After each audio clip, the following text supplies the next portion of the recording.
நம்முடைய வாழ்க்கை ஒரு விடுதலை பயணம். ஒரு இடத்திலிருந்து விடுதலையாகி இன்னொரு இடத்துல போய் நாம் சேருவது. ஒன்றில் தொடங்கி மற்றொன்றில் முடிகிறோம். எகிப்திலிருந்து விடுதலையாகி கானானுக்கு போய் அவர்கள் சேர்ந்தார்கள். பாவ உலகத்திலிருந்து நாம் விடுதலையாகி பரம கானானை அடையக்கூடிய ஒரு பாதை. இதில் முதல் நாள் அறிக்கை என்ன என்று பார்த்தோம். நேற்று விடுதலை பயணத்தின் தலைவன் மோசே, அவனுடைய வாழ்வில் உள்ள நிறைவான பகுதிகள், குறைவான பகுதிகள், அவனுடைய வாழ்வில் உள்ள நன்மைகள், அவனுடைய வாழ்வில் உள்ள தீமைகள், அவனுடைய வாழ்வில் உள்ளதான ஸ்திரத்தன்மை, அவனுடைய வாழ்வில் உள்ள தடுமாற்றங்கள், இவைகளை நேற்று இரவில் நாம் சிந்தித்தோம். இன்றைக்கு அந்த பயணத்தில் முக்கியமாக இணைக்கப்பட்ட ஆரோனை குறித்து நாம் பார்க்கலாம். நமக்கு எல்லாருக்கும் ஆரோனை பற்றி பலவிதங்களில் நல்ல ஒரு அறிவு நமக்கு இருக்கிறது.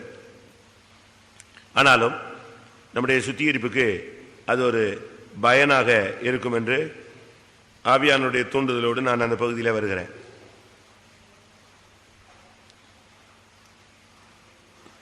யாத்திராகமம் 4ஆம் அதிகாரம் 14 அவன் லேவியன் என்று அவன் அறிமுகப்படுத்தப்படுகிறான்.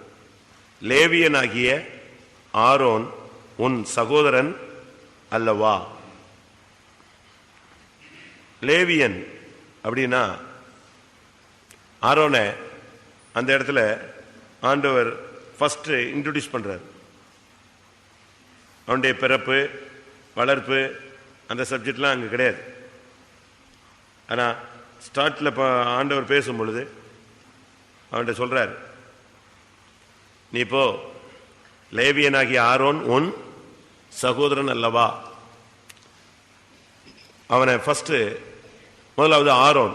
ஆரோன் என்று சொன்னால் உயர்வு என்று அர்த்தம். உயர்வு, மேன்மை. நாம எப்பொழுதுமே நம்ம குறித்து நம்ம விளங்கிக் கொள்ளணும். நம்ம குறித்து தேவனுக்கு ஒரு பெரிய திட்டம் இருக்கிறது. முதலாவது, ஒரு ஊழியக்காரனும் ஒரு விசுவாசியும் தாழ்வு மனப்பான்மை உள்ளவர்களாக இருக்கக்கூடாது. இன்ஃபீரியாரிட்டி காம்ப்ளெக்ஸுமா, தன்னைத்தானே நொந்து கொள்றது. எனக்கு ஒன்றும் இல்லை, எனக்கு ஒன்றும் முடியாது, அவங்களோட எனக்கு ஒன்றும் இல்லை, எனக்கு வெக்கமாக இருக்கு, என்னால் முடியல, வேண்டாம், டிப்ரெஷன். அதுக்கு என்ன செய்யக்கூடாது? இடம் கொடுக்கவே கூடாது. நீ உயர்வானவன். கர்த்தர் உன்னுடைய அழைப்பு ஒரு உன்னதமான அழைப்பு. உன்னை தேவன் தெரிந்து கொண்டது ஒரு உயர்வான நோக்கத்திற்காக.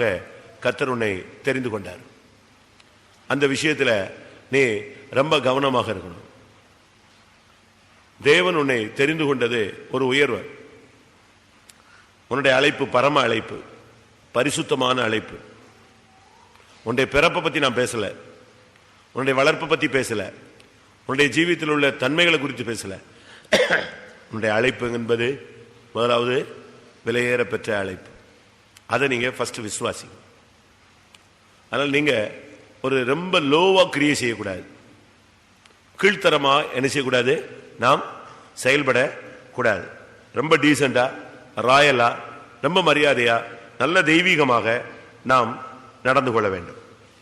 தானியேலின் புஸ்தகத்தில் பார்க்கும் பொழுது அந்த சிலையை குறித்து தானியேல் விளக்கம் கொடுக்கும்போது அவன் சொல்றான், நீர் ஒரு சிலையை பார்த்தீர், அந்த சிலையினுடைய தலை பொன்னாக இருந்தது, அந்த பொன்னான தலை நீரே. தானியேல் 2:39. ரெண்டாவது சொல்றான், உமக்கு பிறகு உமக்கு கீழ்த்தரமான வேறொரு ராஜ்யம் தோன்றும். முதல் மேன்மையானதான ஒரு பொன், அதுக்கு அடுத்து டக்குன்னு அதனுடைய ஸ்டேஜ் குறைஞ்சிருச்சு. என்ன ஆயிடுச்சு? கீழ்த்தரமான ஒரு லெவல். நாம விசுவாசிகள் நம்முடைய பேச்சிலோ, நம்முடைய ஊழியர்கள் நம்முடைய பேச்சிலோ, நம்முடைய செயல்களிலோ நாம் கீழ்த்தரமானவர்களாக என்ன செய்யக்கூடாது, செயல்படக்கூடாது. நாம் இந்த மார்க்கத்துக்கு வந்த பின்பு நம்முடைய அழைப்பு மேன்மையானது. அதனால நாம் கீழ்த்தரமான நடவடிக்கைகளில் நாம் ஈடுபடக்கூடாது. நாம் எப்பொழுதுமே உயர்வானவர்கள். இயேசு அதை குறித்து பேசும் பொழுது நான் வானத்திலிருந்து உண்டானவன் அப்படின்னு சொன்னார். நீங்களோ தாழ்விலிருந்து உண்டானவர்கள் சொன்னார். அப்ப வானத்திலிருந்து வந்தவர்கள், வானத்துக்குரியவர் எப்படிப்பட்டவரோ அப்படியே வானத்துக்குரியவர்களும் அப்படிப்பட்டவர்களே. அதனால நாம் மண்ணானவர்களாக இருக்கக்கூடாது. 1 கொரிந்தியர் 15:47-48 பார்க்கும் பொழுது, முந்தின மனுஷன் பூமியில் இருந்து உண்டான மண்ணானவன் எப்படிப்பட்டவனோ மண்ணானவர்களும் அப்படிப்பட்டவர்களே. வானத்துக்குரியவர் எப்படிப்பட்டவரோ வானத்துக்கு உரியவர்களும் அப்படிப்பட்டவர்களே. அப்ப நாம உயர்வானவர்கள். நம்முடைய அழைப்பு வித்தியாசமானது. ஆரம்ப காலங்களில் நம்முடைய லைஃப் எப்படியோ இருந்துச்சு, வித்தியாசமான ரீதியில நம்ம வாழ்ந்து வந்தவர்கள். அது நமக்கு பேச்சல்ல. ஆனா இந்த மார்க்கத்தில் வந்த பின்பு உன்னுடைய அழைப்பு உயர்வானது, நீ வானத்துக்குரியவன். அந்த சிந்தையோடு செயல்பட வேண்டும். 2வது 1 ஆரோன், 2வது அவன் லேவியன். லேவியன் என்று சொன்னால் இணங்குதல் என்று அர்த்தம். இணங்குதல்னா ஒரு அர்த்தம் கீழ்ப்படிதல், மற்றொன்று அட்ஜஸ்ட் பண்ணி போகுதல். முடியாது, ஆனாலும் அட்ஜஸ்ட் பண்ணிக்குவான், இணங்கிடுவான். அப்படி ஏதாவது சத்தங்கத்தான் போட்டா அப்படிலாம் போக மாட்டான், அப்படி நிற்பான். அதனால தான் நீதிமொழியில் பார்க்கும் பொழுது இணங்குதல் பெரிய குற்றங்களையும் அமர்த்தி போடும். நீ அப்படியே இந்த மாடு அந்த நுகத்துக்கு என்ன செய்யுது, அப்படியே கீழ்ப்படியுது. இன்னும் வண்டியில எவ்வளவு லோடு ஏத்த போறாங்கன்னு தெரியாது, வண்டி எவ்வளவு தூரம் போகுதுன்னு என்ன செய்யாது, தெரியாது. மாட்டுக்கு தெரியுமா எவ்வளவு தூரம் போகணும்னு தெரியாது, எவ்வளவு லோட வைப்பான்னு தெரியாது, எந்த பாதைன்னு தெரியாது. ஆனா அந்த நுகத்துக்கிட்ட வந்த உடனே என்ன செய்யும்,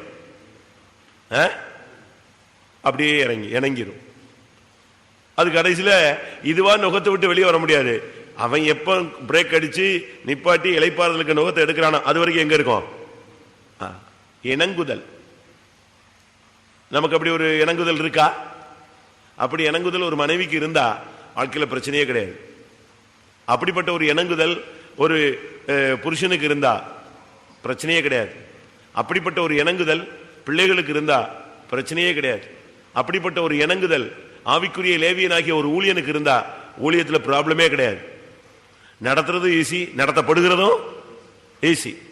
இல்லைன்னா சண்டி மாட மாதிரி வம்பு பண்ணாதான் போட்டு சாத்துன்னு சாத்தி இதை தார வச்சு குத்தி முள்ள வச்சு குத்தி போட்டு அதை அடிச்சு அதை கீழ்படுத்தி அது கழுத்தை கீழ்படுத்தி வர்ற வரைக்கும் போட்டு என்ன செய்வாங்க, சாத்துவான். வேஸ்ட். இணங்குதல். லேவியன் சொன்னா இளங்குதல், இணங்கிடணும், அப்படியே இறங்கிடணும். ஏன்னா ஒண்ணு நீங்க புரிஞ்சுக்கணும், கர்த்தர் நம்ம நடத்துறாங்க வெளிப்படுத்தல உங்களுக்கு எப்பொழுது இருக்கணும். என்னைக்கு நீ பைபிளை தூக்கிட்டியோ அன்னையில இருந்து உன்னை நடத்துறது யாரு? அதனால ஒரு மனுஷன் சொல்றான், அந்நிய வல்லமை அந்நிய ஆண்டவன்மார் எங்களை ஆண்டதில்லை, எங்கள் தேவனாகிய கர்த்தரே என்ன செய்து எங்களை நடத்தினீர்.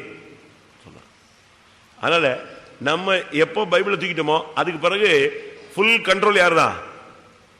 ஃபுல் கண்ட்ரோல் யாரு தான்? தேவன் தான். அது எதுவா இருந்தாலும் சரி, அந்த பாதையில போகும்போதெல்லாம் ரைட்டு ரைட்டு ரைட்டு நம்ம போயிட்டே இருக்கணும். லேவியன். அடுத்து இவன் ஒரு ஆவிக்குரிய குடும்பம். ஆரோனுடைய குடும்பங்கிறது ஒரு ஸ்பிரிச்சுவல் அட்மாஸ்பியர் உள்ள குடும்பம். உங்களுக்கு கீழ்த்தரமான தன்மைகள் இருக்கா, உங்களுக்கு உயர்வான தன்மைகள் இருக்கா, இணங்குதல் இருக்கா, உங்களுக்கு எதிர்க்கும் சக்தி இருக்கா? சில மாடு முட்டி தூக்கிடுங்க, ஜல்லிக்கட்டு. சில வீட்டில் புருஷன் மனைவியில யாராவது ஒரு ஆள் ஜல்லிக்கட்டா மாட்டிக்கும். டெய்லி பொங்கல் தான், பொங்கல் திருவிழாக்கு அடுத்த நாள் தான் என்ன செய்வோம், அலங்காநல்லூர்ல ஜல்லிக்கட்டு விடுவான். டெய்லி இதே போராட்டம் ஆயிடும். அப்படி இருக்கக்கூடாது. 3வது அவன் ஒரு ஆவிக்குரிய குடும்பம். நீங்க பாத்தீங்கன்னா அந்த குடும்பத்தை நீங்க எடுத்துக்கிட்டீங்கன்னா விசுவாசத்துல அவங்க நின்னவங்க. எல்லா ஆண்பிள்ளையும் கொன்றணும், எல்லா ஆண்பிள்ளையும் காலி. அதுதான் அன்னைக்கு என்னது பிரமாணம். எந்த ஆண்பிள்ளையும் எவரைய குடும்பத்தில் பிறந்தா ஆண்பிள்ளை பிறந்த உடனே என்ன செஞ்சிடணும், கொன்றணும். ஆனா அவங்க அம்மாவை பாத்தீங்களா, அவ பயங்கரமான ஆளு. அந்த பிள்ளையினுடைய அழகை பார்த்துட்டு அவளால சும்மா இருக்க முடியல. மோசே பிறந்த போது எபிரேயர் 11:23 பாத்தீங்கன்னா, சத்தம் இருக்கக்கூடாது.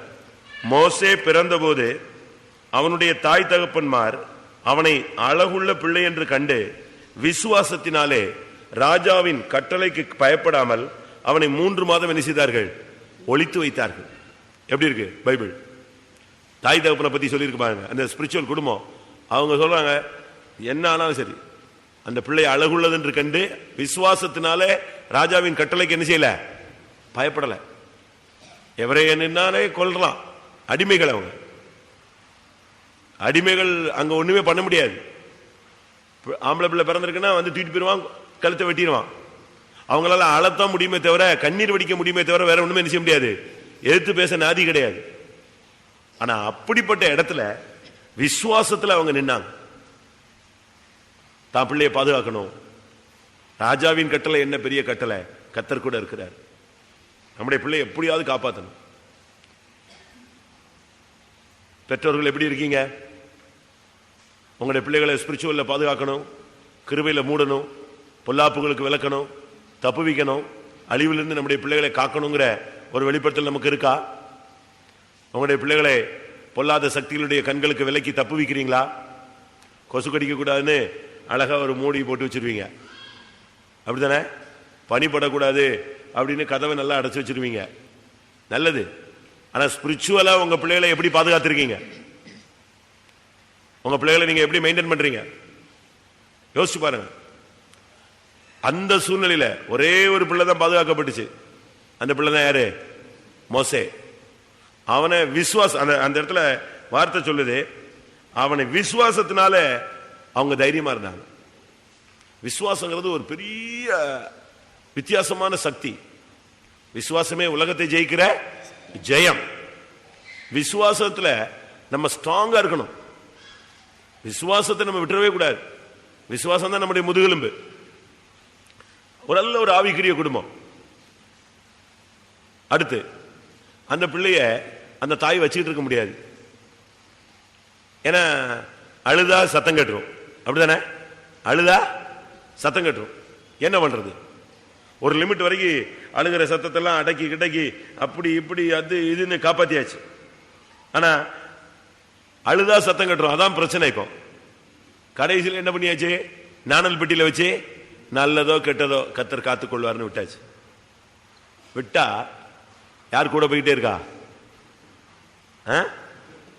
சொல்லுங்க. அக்கா கூட போயிட்டே இருக்கா. தண்ணியில போகுது பெட்டி. அந்த குடும்பத்தினுடைய அமைப்பை சொல்றேன். அது சின்ன பிள்ளை தான், ரொம்ப வயசான பிள்ளை எல்லாம் கிடையாது.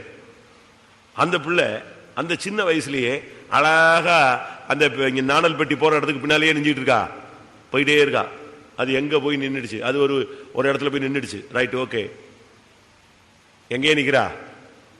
மைண்ட் ஃபுல்லா பாருங்க. அந்த தாயினுடைய சிந்தை அந்த பிள்ளைக்கு அப்படியே இருக்கு. அப்படியே அழகா மெயின்டைன் பண்ணி. உங்க பிள்ளைகள்லாம் எப்படி இருக்குமா? அம்மா வரவில்லை, அவ்வளவுதான், இன்னைக்கு ஜபம் அவுட். பாஸ்டர் வரவில்லை, துணி துவைக்க போகிறேன், நீ ஜிப்பா போட்டு ஊழியம் செய்ற. தேவ சமூகத்துக்கு வர முடியாத அளவுல உங்களுக்கு யாராவது வரலன்னு சொன்னா நீங்க இஷ்டத்துக்கு போறதுக்கு ரெடி. புருஷன் இல்ல, மனைவி அன்னைக்கு நைட்டு பார்த்தீங்கன்னா சீக்கிரமா தூங்கிடுவாங்க. நல்ல வேளை இந்த ஆள் இல்ல, இந்த ஆள் உட்காந்து பிரசங்கம் பண்ணிட்டு இருப்பான் அப்படின்னு. அம்மா இல்லையோ, ஆட்டுக்குட்டி இல்லையோ, அப்பா இல்லையோ, இறைவன் இருக்கிறார். உன்னை காண்கிற ஒரு தேவன் இருக்கிறார். உன் டயத்துல நீ முழங்கால நிக்கணும்.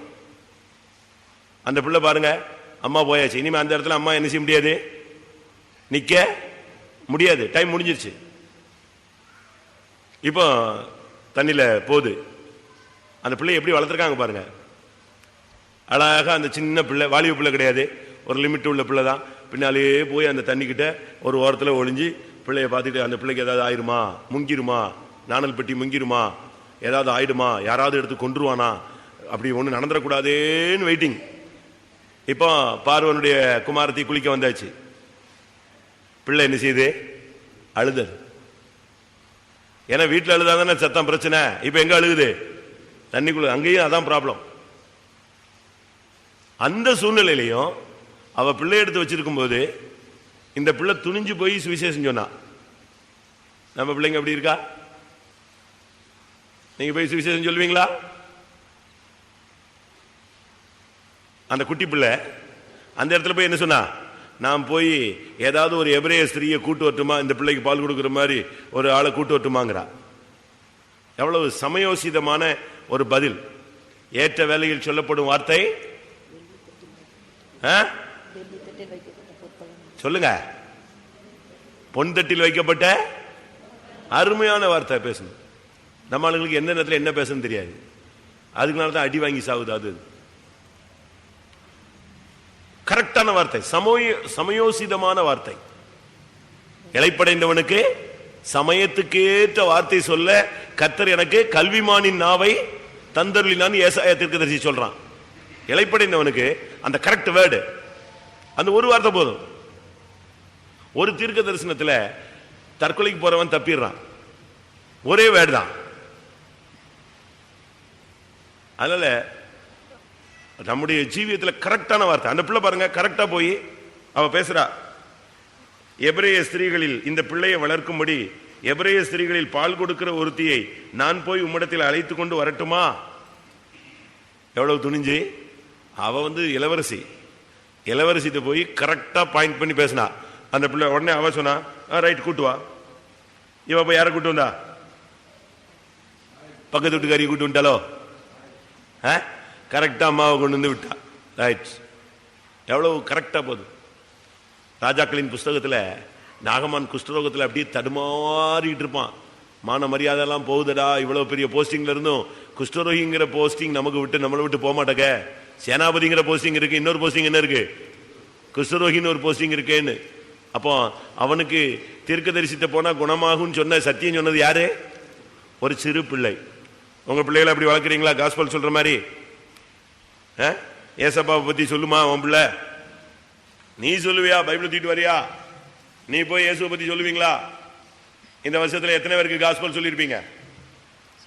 சொல்லுங்க, எத்தனை பேருக்கு இயேசுவை பத்தி சொல்லியிருப்பீங்க? நான் அதான் சொன்னேன். அந்த பிள்ளை வந்து ஒரு லேவியனுடைய குடும்பத்தில் உள்ள பிள்ளை. அந்த அம்மா அப்பா விசுவாசத்துல ஓரளவு காப்பாத்தியாச்சு, இதுக்கு மேல காப்பாற்ற முடியாது. இப்போ அந்த பிள்ளை அடுத்து அந்த வேலையை ஊழியத்தை எடுக்கிறா. நம்முடைய குடும்பங்கிறது ஒரு ஸ்பிரிச்சுவலான ஃபேமிலியா இருக்கணும். ஒரு ஆள் இல்லைன்னா ஒரு ஆள் அந்த ஊழியத்தை செய்யணும், ஒரு ஆள் இல்லைன்னா அந்த ஜெபம் நடக்கணும், ஒரு ஆள் இல்லைன்னா அந்த ஆள் பைபிள் படிக்கணும், ஒரு ஆள் இல்லைன்னா அன்னைக்கு அந்த வீட்டில் உபவாசம் இருக்கணும். அப்படி ஒரு அருமையான குடும்பம். இந்த குடும்பத்தில் தான் ஆரோன் இருக்காரு. இந்த ஆரோனை பத்தி அதே வசனத்தில் யாத்திராகமம் 4:14 பாத்தீங்கன்னா, லேவியனாகிய ஆரோன் உன் சகோதரன் அல்லவா, அவன் நன்றாய் பேசுகிறவன் என்று அவனை அறிவேன். எப்படி இருக்கும்? ஆரோனுடைய ஃபர்ஸ்ட் குவாலிஃபிகேஷன், கர்த்தர் சொன்ன குவாலிஃபிகேஷன் என்னது? நன்றாய் பேசுகிறவன். நீங்க நல்லா பேசுவீங்களா? நல்லா பேசுவீங்களா? ஒரு மரண தண்டனை கைதி ஒருத்தர் தான், ஜட்ஜ்மெண்ட் கொடுத்துட்டாங்க, டேட்டு ஃபைனல் ஆயிடுச்சு. அவனுக்கு ஒரு சின்ன பிள்ளை, 8 வயசோ 9 வயசோ பிள்ளை. அந்த பிள்ளைகிட்ட சொன்னாங்க, உங்க அப்பாவை கொல்ல போறாங்க. அந்த கதை படிச்சிருக்கீங்களா? ஜட்ஜ்மெண்ட் கொடுத்துட்டாங்கன்னு. அந்த பிள்ளை அழுதுகிட்டே புறப்பட்டு ஜனாதிபதி மாளிகை வந்துச்சான்.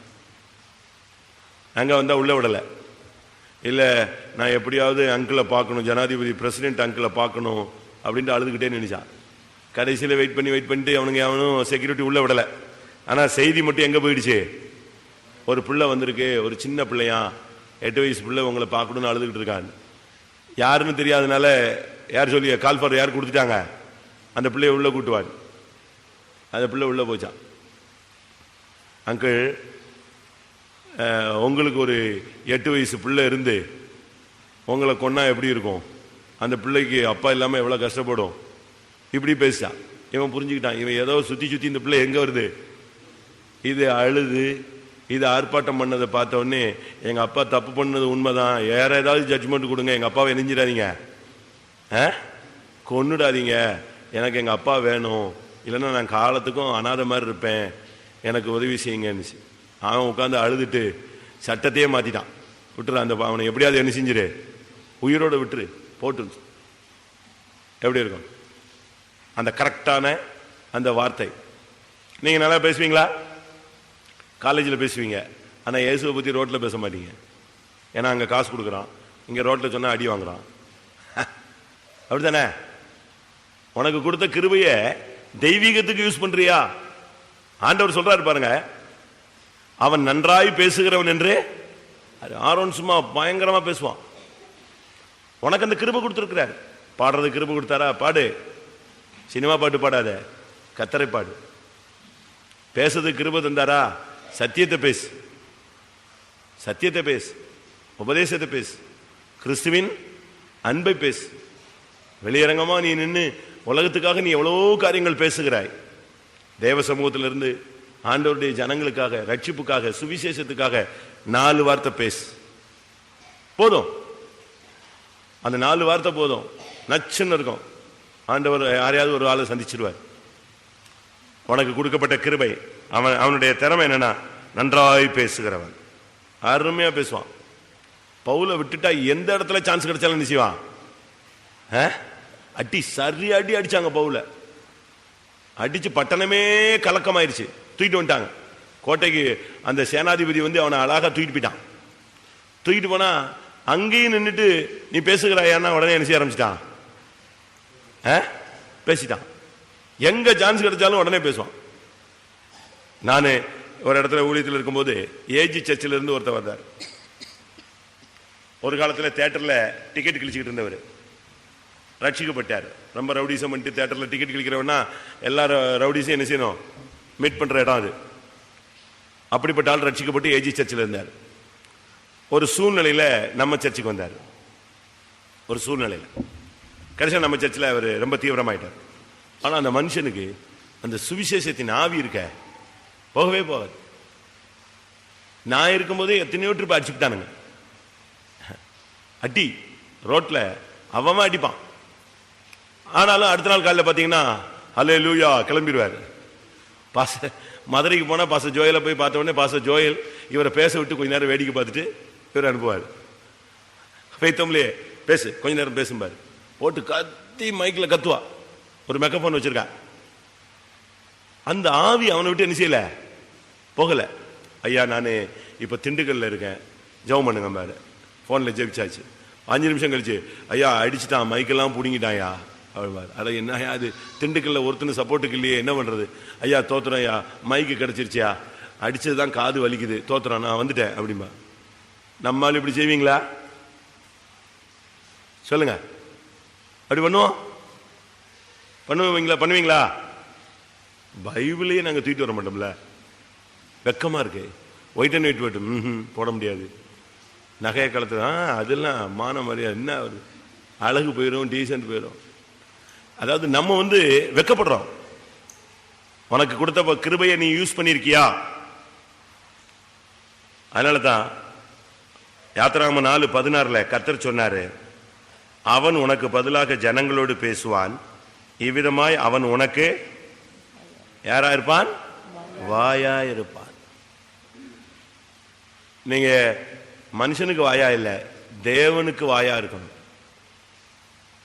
தேவனுடைய, அதாவது மோசே சொல்ல போறத இவன் சொல்றான், அழகா பேசுவான், ரொம்ப தெளிவா பேசுவான். நாம் எல்லாருமே தேவனுடைய வாயா இருக்கணும். எப்ப தேவனுடைய வாயா இருப்போம்? தீர்ப்பானதிலிருந்து விலையேற பெற்றதை நீ பிரித்தெடுத்தால் அப்பொழுது நீ என் எரேமியா 15:19 நீ தீர்ப்பானதிலிருந்து விலையேற பெற்றதை பிரித்தெடுத்தால் என் வாய் போல் இருப்பாய். ஆண்டவருடைய வாயா இருக்கணும்.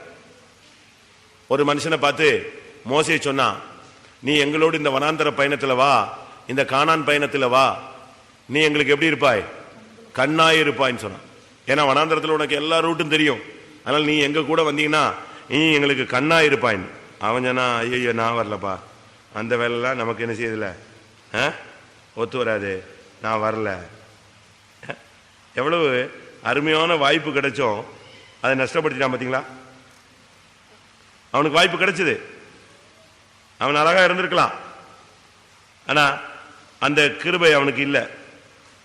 அவனை சொல்றான், நீ எங்களோடு வா, கர்த்தர் எங்களுக்கு எவ்வளவு நன்மை செஞ்சிருக்கிறாரு, நீ அப்படி வந்தீன்னா எங்களுக்கு கர்த்தர் நன்மை செய்யும் போது நாங்க அந்த நன்மையில உனக்கு என்ன செய்வோம், சான்ஸ் கொடுப்போம். எங்க இருக்கு அந்த வசனம்? தெரியாதா? அவன் தன்னுடைய மோசேயினுடைய மனைவியினுடைய சகோதரன் ஓபான்னு ஒருத்தர் இருந்தான். அவன் இடையில இந்த பயணத்தில் வந்து ஒரு ட்ரிப் ஜாயின் பண்ணான்.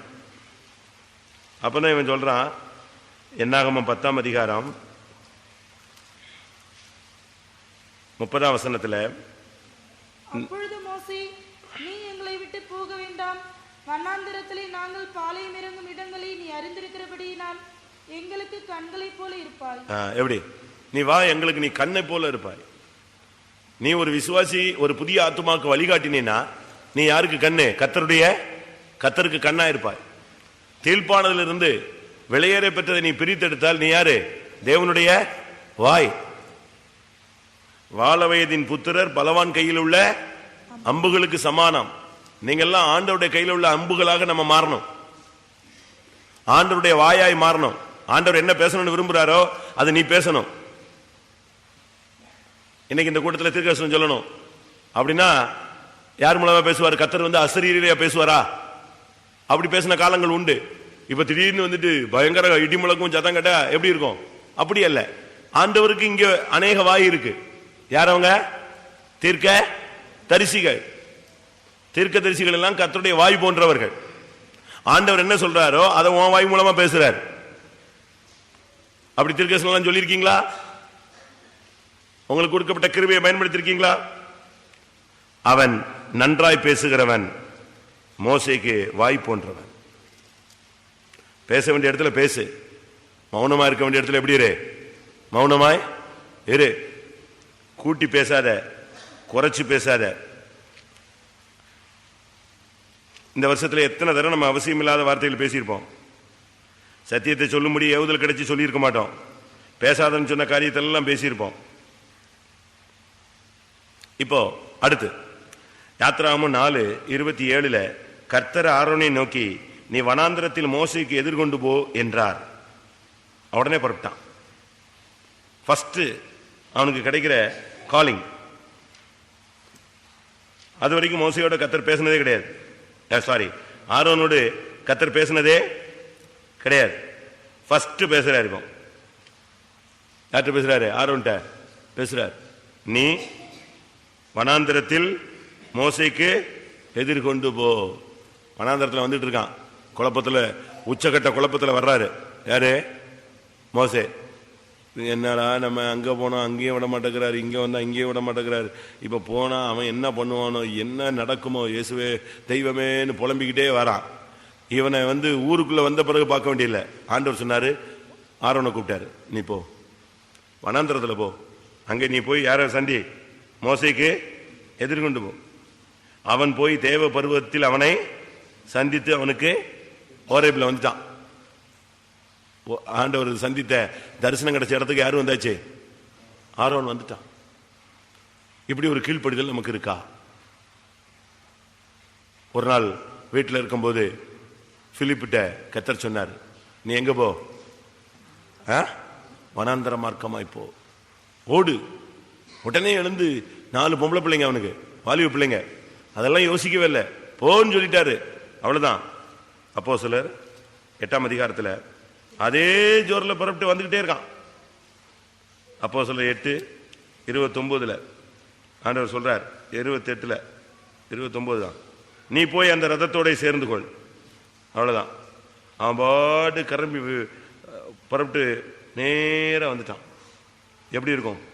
26 நீ வனாந்தர மார்க்கமாய் போ, நீ எழுந்து தெற்கு முகமாய் எருசலேமில் இருந்து காசா பட்டணத்துக்கு போகிற வனாந்தர மார்க்கமாய் போ. உடனே ரூட் எவ்வளவு கரெக்டா கொடுக்கிறாரு பாருங்க. நீ எழும்பு, எங்க போ?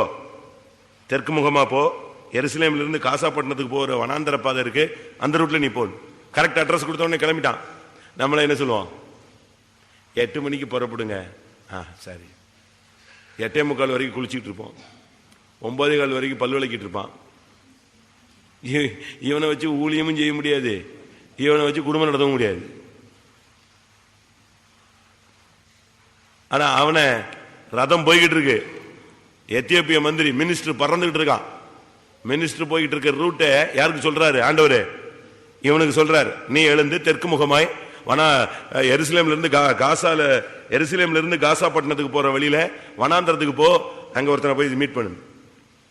நீங்க என்ன செய்வீங்க?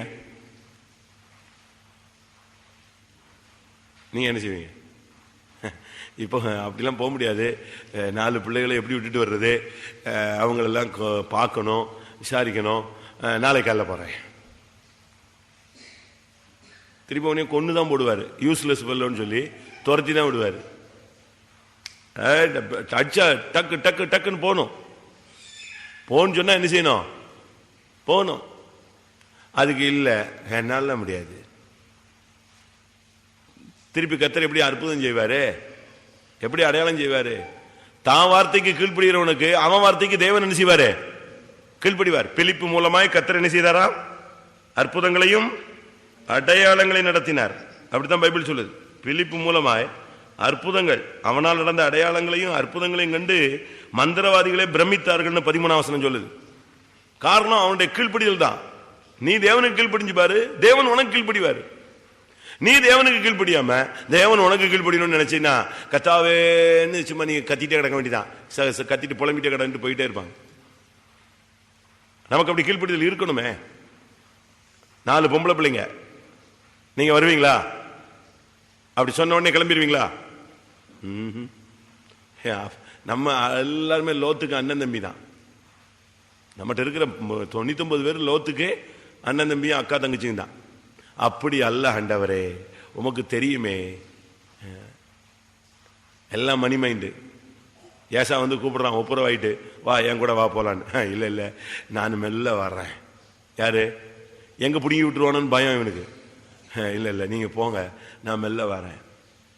கோயிலுக்கு இப்படி தானே வரோம் யாக்கோபுகள். நீ போ, முன்னால போ, நான் மெல்ல வரேன்.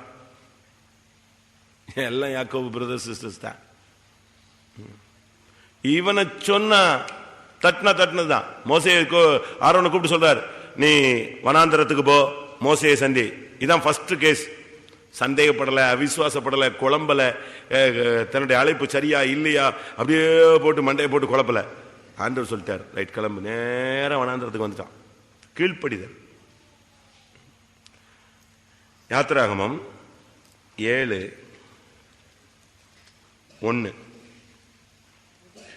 கர்த்தர் மோசையை நோக்கி, பார், உன்னை நான் பார்வோனுக்கு தேவனாக்கினேன், உன் சகோதரனாகிய ஆரோன் உனக்கு தீர்க்கதரிசியா இருப்பான்.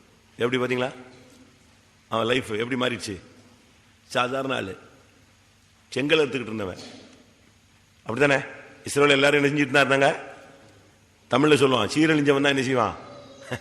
சீரழிஞ்சவன் தான் செங்கல் சுமப்பான். அப்படி இருந்த ஆளை கர்த்தர் அப்படியே அவனுடைய பேச்சு திறமைய யாருக்கு யூஸ் பண்ணிட்டாரு? அவனுடைய பேச்சு திறமைய தான் வாயா மாத்தி தன்னுடைய சித்தத்துக்கு பேச வைக்காது. அன்னையில இருந்து இவன் யாரா மாறிட்டான்? தீர்க்கதரிசி. பயங்கரமா தீர்க்கதரிசி சொல்லுவான். நம்ம ஆளுங்க நம்ம நாசரத்துல தான் தீர்க்கதரிசனம் ரொம்ப கம்மி. மற்ற இடத்துல நம்ம பட்டாசை கிளப்பிடுவாங்க. டப்பு டப்பு டப்பு டப்பு டப்பு வரிசையா தீர்க்கதரிசனம். சாதாரண தீர்க்கதரிசனங்கள் அல்ல, வரணுங்க. கணுக்களையும் கட்டுகளையும் உருவ என்ன செய்யணும்? குத்தணும். ஜீவனும் வல்லமையுள்ளதான வார்த்தைகள் வரணும். அப்படிப்பட்ட தீர்க்கதரிசிகள் நம்முடைய சபையில இல்லையே. அப்படி ஒரு சபை, நம்முடைய சபையை மாறணும். தீர்க்கதரிசனம் நச்சுன்னு வரணும். அவன் வந்து உட்கார்ந்த உடனே அவன் லைஃப் ஹிஸ்டரி எங்க வரணும்? அப்படி இங்க வரணும். அப்பதான் அவனுக்கு தேவ சமூகங்கிறது உணர்வு இருக்கும். நம்ம ஆளுங்க ஆமா பெரிய தீர்க்க தரிசனம் அப்படிங்கிறது, அது பிறகு அந்த ஆள் தீர்க்க தரிசனத்தை மூடிடுவா. எப்பா நமக்கு வேண்டவே வேண்டாம், தீர்க்க தரிசனமே வேண்டாம். அப்படி இல்லை. நீ சாகுற தீர்க்கதரிசிக்கு ரிட்டையர்ட் இருக்கா? பைபிள்ல இருக்கா? தீர்க்கதரிசிகள்லாம் ரிட்டையர்மெண்ட் இருக்கா? கிடையாது. தீர்க்கதரிசிகள்னா கர்த்தருடைய வார்த்தை கடைசி வரைக்கும் உன்கிட்ட உட்கார்ந்து வந்துகிட்டே இருக்கணும். ரிப்பேர் ஆகாத ரேடியோ காலமெல்லாம் நெஞ்சிட்டு இருக்கோம். சொல்லுங்க, ரிப்பேர் ஆகாத ரேடியோ காலமெல்லாம் ஆன் பண்ண நெஞ்சிக்கிட்டே இருக்கோம், செய்தி சொல்லிக்கிட்டே தான் இருக்கும். இப்ப சிலவன்ல சொன்னா உடனே அது எங்க சொல்லும், இங்க உனக்கு சொல்லும். அதே போல உன் வாழ்க்கையில ஊழியத்துல ஜீவியத்துல ரிப்பேர் இல்லைன்னா எப்ப தேவ சமூகத்துக்கு வந்தாலும் உனக்கு எங்க கம்யூனிகேஷன் கிடைக்கும், மேல உள்ள இருந்து கரெக்டா கிடைச்சிக்கிட்டே இருக்கு. நீங்க நினைக்கிறீங்களா, இப்ப நீங்க செல் வச்சிருக்கீங்க, நீங்க இப்ப பேசணும் ஒரு ஆள்கிட்ட, நீங்க நம்பரை பண்றீங்க, அந்த 9 அப்படின்னு உடனே அது 9ல போய் நிற்கும் கரெக்டா. 4 அப்படின்னு அடுத்து, அதாவது இதெல்லாமே அடுத்த பட்டனை அமுக்கிறதுக்குள்ள நடக்கிற ஸ்பீட் கனெக்ஷன். இது 944 ரைட்டு வந்துடும். அடுத்து 8 அப்படின்னு அது 8க்கு போயிடும்.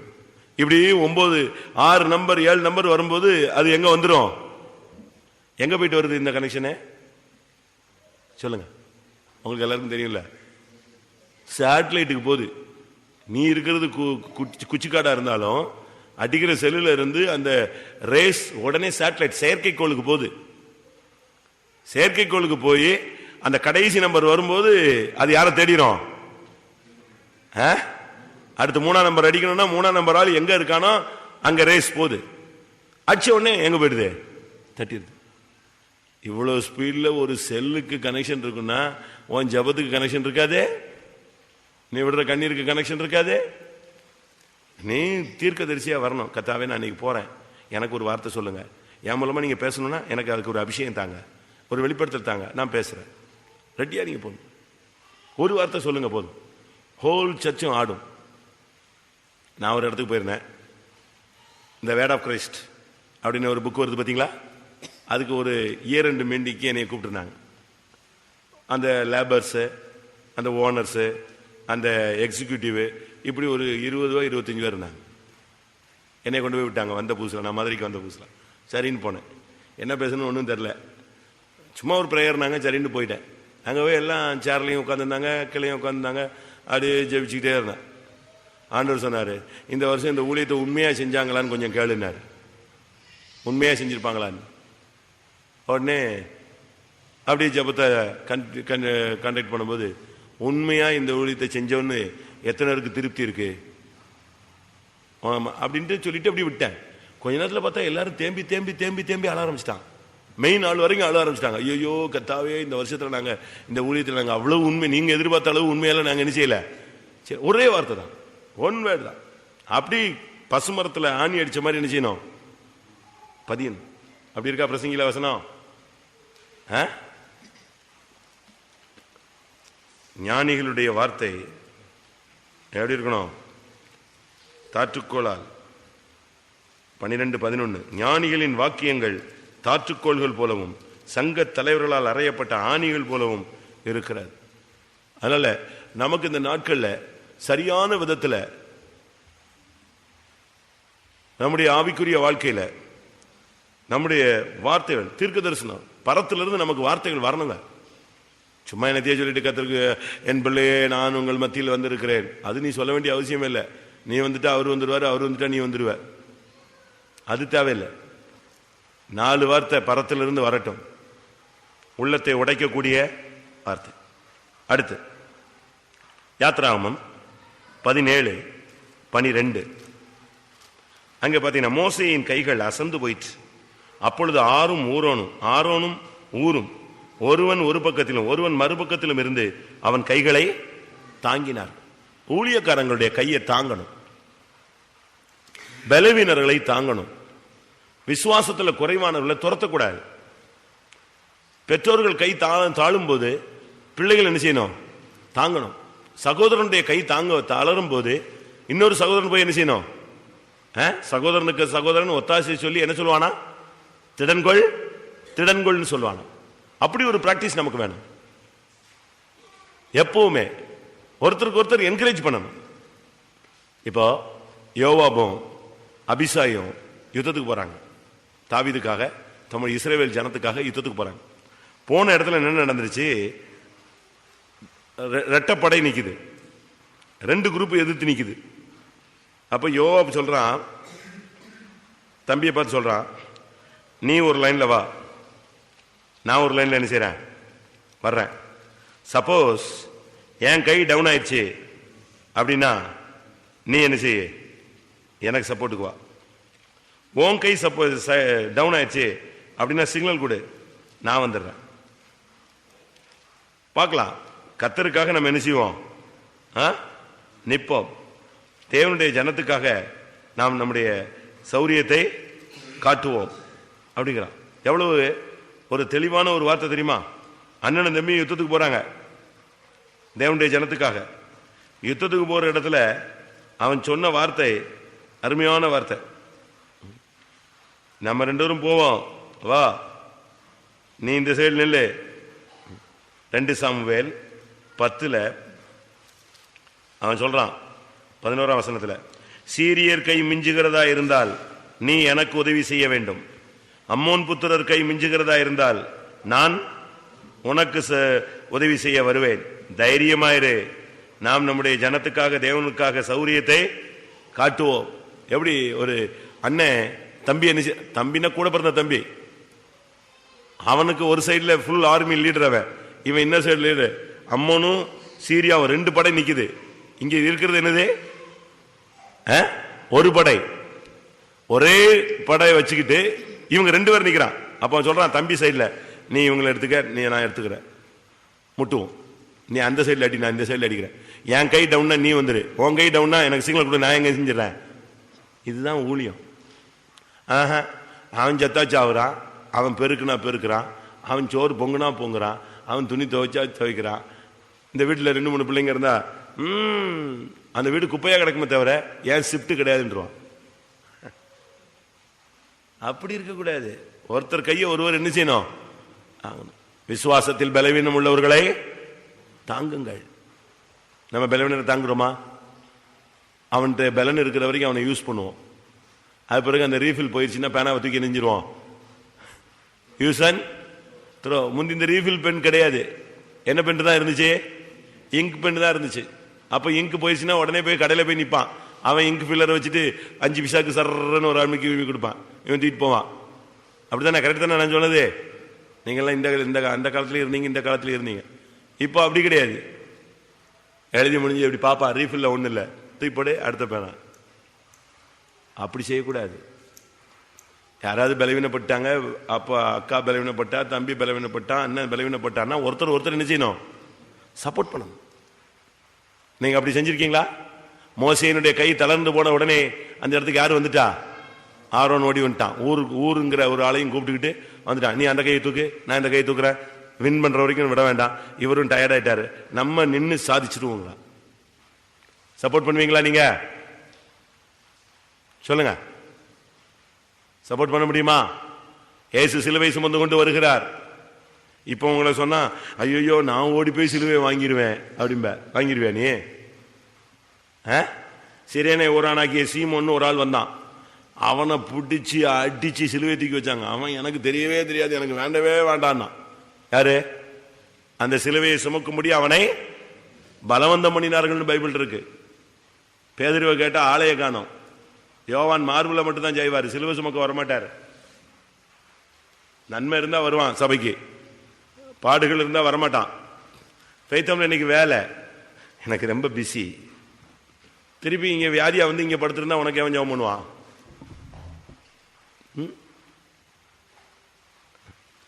நான் அடிக்கடி சொல்லுவேன் இல்லையா,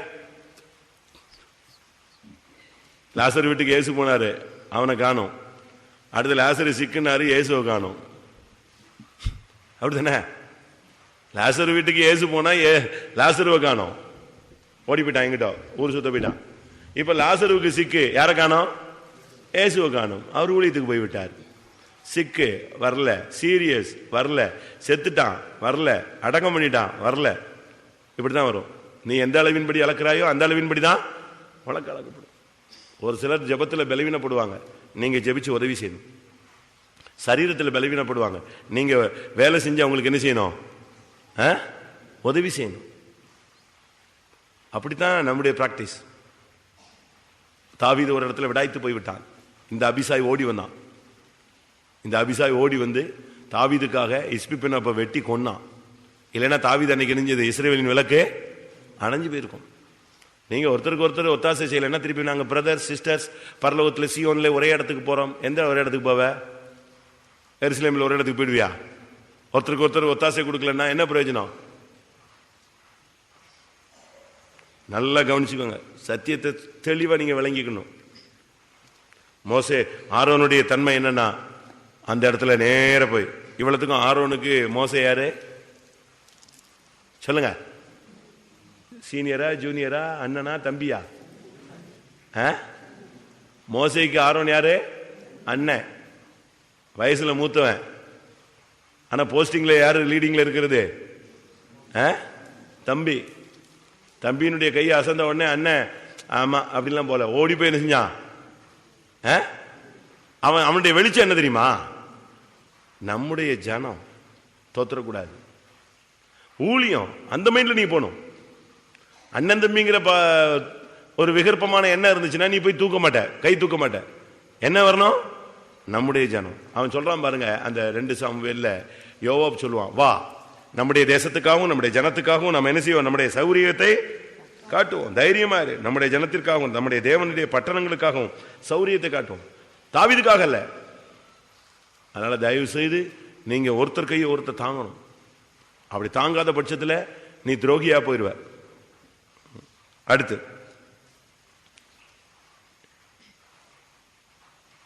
என்ன பண்ணிட்டான்? கண்ணுக்குட்டியை ஸ்டார்ட் பண்ணிட்டான். நல்லா போய்கிட்டு இருந்த ஆளு. நம்ம ஆளுங்க பார்த்தீங்கன்னா பயங்கர எழுப்புதல் திருக்கசனமா இருக்கும். திடீர்னு பார்த்தா கோயிலுக்கு வர மாட்டான், ஒரே நல்ல தலைகீழ டைவ் அடிச்சிருவான். இப்படி ஆளுங்களும் இருக்கு. என்ன பண்றது? இவன் நல்லா வந்துகிட்டு இருந்தவன் மோசே அங்க மலைக்கு போய் ஜெபிக்க போன பிறகு இவன் பார்த்தான், ரைட்டு, அடுத்த தொழில தொடங்கிட்டான். நம்முடைய ஜீவியத்தில் ரொம்ப கவனமா இருக்கணும். யாத்திராமம் 32ஆம் அதிகாரத்தில் இவன் அந்த ஜனங்கள்லாம் வந்து கேட்டாங்க, மோசைக்கு என்ன சம்பவிச்சதோ தெரில, எங்களுக்கு இந்த ரூட்டை மாற்றணும், எங்களை அழைத்து கொண்டு வந்த மோசைக்கு என்ன சம்பவித்ததோ தெரியும், ஆனால் ஒன்று செய்யும், எங்களுக்கு முன் சொல்லும் தெய்வங்களை எங்களுக்கு என்ன செய்யும்? உண்டு பண்ணும். நீ என்ன ஸ்பிரிச்சுவல் ஸ்டாண்டர்ட் ஆனாலும் இவன் சொல்லியிருக்கலாம் இல்லையா, மோசே போயிருக்காருங்க வருவார் சொல்லணும்ல? இல்லை தேவன் நமக்கு ஏதாவது ஒரு கைட் பண்ணட்டும், அது வரைக்கும் நம்ம வெயிட் பண்ணுவோம். ஒன்றுமே சொல்லலை. பார்த்தா ரைட், மோசேனுடைய சாப்டர் முடிஞ்சு போச்சு போல் இருக்கு, இனி நம்முடைய சாப்டர் ஸ்டார்ட் ஆகுது போல் இருக்குன்ட்டு டக்குன்னு சொன்னா, நீங்கள் போய் எல்லாரும் என்ன செஞ்சுட்டு வாங்க, உங்கள் குமாரர் குமாரத்திகளுடைய காதுகளில் இருக்கிற பொன்னணிகளை என்ன செய்யுங்க, கலத்தி என்னிடத்தில் கொண்டு வாருங்கள்ட்டான். கொண்டு வந்தாச்சு.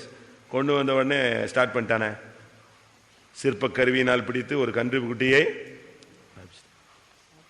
நம்ம பாருங்க, நம்முடைய ஜீவியத்தில் சில நேரங்களில் ரொம்ப தரக்குறைவாக நம்ம நடந்துடுறோம், புத்தி இல்லாமல் நடந்துடுறோம், அவசரப்பட்டு நடந்துடுறோம். நல்ல ஹை ஸ்டாண்டர்ட் தான் இருக்கு. இவரா இப்படி செஞ்சாரு, இவரா இப்படி பண்ணிட்டாரு, இந்த சிஸ்டம் இப்படி ஆயிடுச்சு, அப்படி சொல்ற அளவில் நமக்கு சில நேரத்தில் நமக்கு மதியினங்கள் நெஞ்சிருது வந்துருது. ஒரே நிமிஷம், ஒரு செகண்ட்ல கொஞ்ச நேரத்தில் எதை புத்தி மாறி போய் ஒரு தீர்க்கதரிசி, ஒரு ஆவிக்குரிய குடும்பம், கீழ்ப்படிதல் உள்ள மனுஷன், ஜெயிக்கணுங்கிற ஒரு மோட்டிவ் உள்ள ஒரு ஆளு ரொம்ப சிம்பிளா ஏமாந்துட்டானே. ஒரு சிலர் பாருங்க திடீர்னு ஏமாந்துருவாங்க. அவ்வளவு நேரம் ரொம்ப தெளிவா இருப்பாங்க, அந்த நேரத்தில் புத்தியை நெஞ்சிருவான், பறி கொடுத்துருவான். ஒரு செகண்ட்ல போயிடும் எல்லாமே, கிருபை, வல்லமை, அபிஷேகம் எல்லாம் போயிடும், பட்டுன்னு போயிடும். இங்க அதான் நடந்துச்சு. மோசேக்கு என்ன சம்பவித்ததோங்கிறாங்க. நீ மோசையினுடைய வாய் என்ன சொல்லணும்? மோசைக்கு ஒண்ணுமே என்ன செய்யாது, சம்பவிக்காது, அவனுக்கு ஒண்ணும் ஆகாது, கர்த்தர் பேசுவாரு. நீ தீர்க்கதரிசி தானே, நான் ஜெபிச்சுட்டு சொல்றேன்னு சொல்லு, கொஞ்ச நேரம் ஜெபம் பண்ணு, ஆண்டவர் உன்கிட்ட பேசுவார். இவன் பேசாம உடனே போய் கண்ணுக்குட்டி தீட்டு வந்துட்டான் ரெடி பண்ணி. இப்ப மோசே கேட்டா இவன் என்ன சொல்றான்? அதுக்கு ரீசன் என்ன சொன்னான் தெரியுமா? சொல்லுங்க. மோசே கேட்கிறார், என்னப்பா இப்படி நடந்துருச்சே, ஏன் நீ மோசே ஆரோனே நீ என்ன செஞ்ச? 23 இவர்கள் என்னை நோக்கி எங்களுக்கு முன் செல்லும் தெய்வங்களை எங்களுக்கு உண்டு பண்ணும். எகிப்து தேசத்திலிருந்து எங்களை அடைத்து கொண்டு வந்து 24 எல்லாத்தையும் கலத்தி கொடுங்கன்னு சொன்னேன். அவங்க கலத்தி கொடுத்துட்டாங்க. அதை அக்னியில போட்டேன். அதுக்குள்ள இருந்து எது வந்துருச்சு? கன்றுக்குட்டி. அது எங்கயா வருது? பொன்னை கோல்டு கொண்டு போய் அக்னியில போட்டா கண்ணுக்குட்டியா வரும்? எல்லாம் வெந்து உருகி ஒரு உருகுன லெவலுக்கு போய் நிற்கும். இவன் சொல்றான் பாருங்க, இல்ல நான் போட்டேன், அதுல எது வந்துருச்சு? இந்த கன்றுக்குட்டி வந்தது. ஆனா கரெக்டா வசனம் சொல்லுது, இவன் சிற்ப கருவியினால அது நெஞ்சா மோல்டு வச்சு பிடித்தான்னு இருக்கு. 35 வசனத்துல, ஆரோன் செய்த கன்றுக்குட்டியை ஜனங்கள் செய்வித்தது நிமித்தம் கர்த்தர் அவர்களை உபாதித்தார். உன் குடும்பத்தின் வேதனைக்கு நீ ஒரு காரணமாய் மாறக்கூடாது.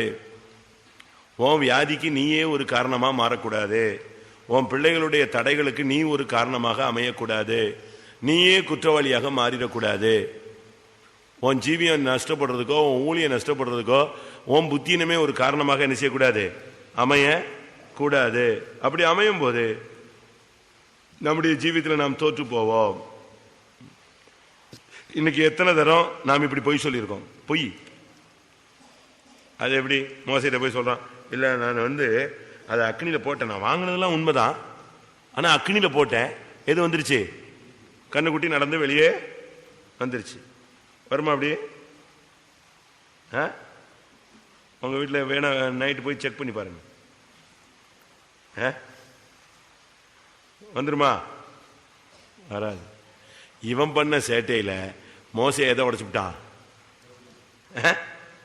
இவன் பண்ண தப்புல மோசே எதை உடைச்சிட்டான்? கற்பலையை உடைச்சிட்டான். இது எதை காண்பிக்கிறது? ஓன் தவறு உன் மனைவியினுடைய விசுவாசத்தை கெடுத்துரும். ஓன் தவறு உன் புருஷனுடைய விசுவாசத்தை கெடுத்துரும்.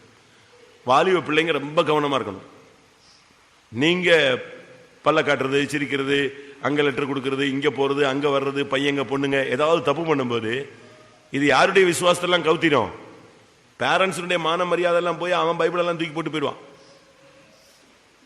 பேரண்ட்ஸுடைய ரட்சிப்பு போயிடும். ஊர்ல தேவனுடைய நாமம் தூஷிக்கப்படும். சத்திய மார்க்கம் உன்மூலமாய் தூஷிக்கப்படும். பெந்தேகோஸ்ல போய் என்ன நடந்துச்சு இதுதான் சொல்லி கொடுத்துருக்கான். அப்போ அவ்வளவு சாபமும் ஓன் தலையில ஏறி உன் ஃபியூச்சர் நஷ்டமாயிடும். அதனால பிள்ளைகள் ரொம்ப கவனமா இருக்கணும். பாருங்க, ஆரோன் செஞ்சுட்டான், தூக்கி போட்டாச்சு. அதனால உபாதை, வியாதி. ஜனங்களுக்கு என்னது? வியாதி. இன்னொரு பகுதியில் பார்த்தீங்கன்னா, மோசே ஒரு அருமையான மனுஷன், அவன் அருமையா வாங்கிட்டு வந்த தேவன் கொடுத்த கற்பனைகளை நொறுக்கிட்டான். உன் நிமித்தம் மற்றவருடைய விசுவாசம் நஷ்டப்படையக்கூடாது.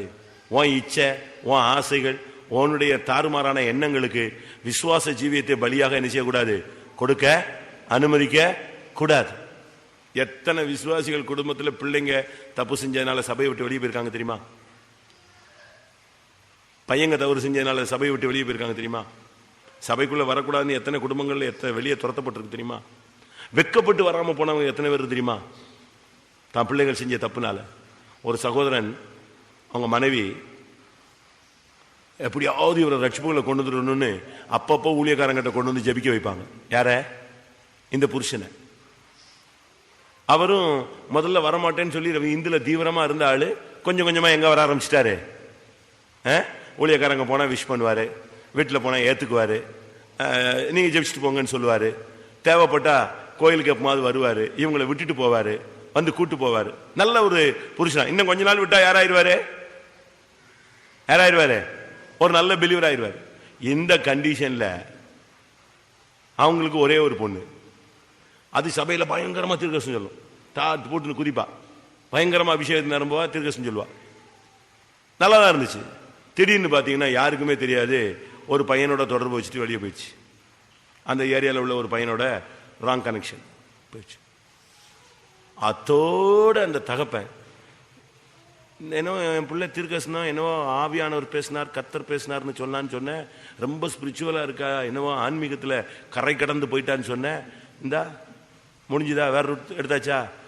இனி அந்த சர்ச்சுக்கு போன காலை ஓடிச்சிருவேன்.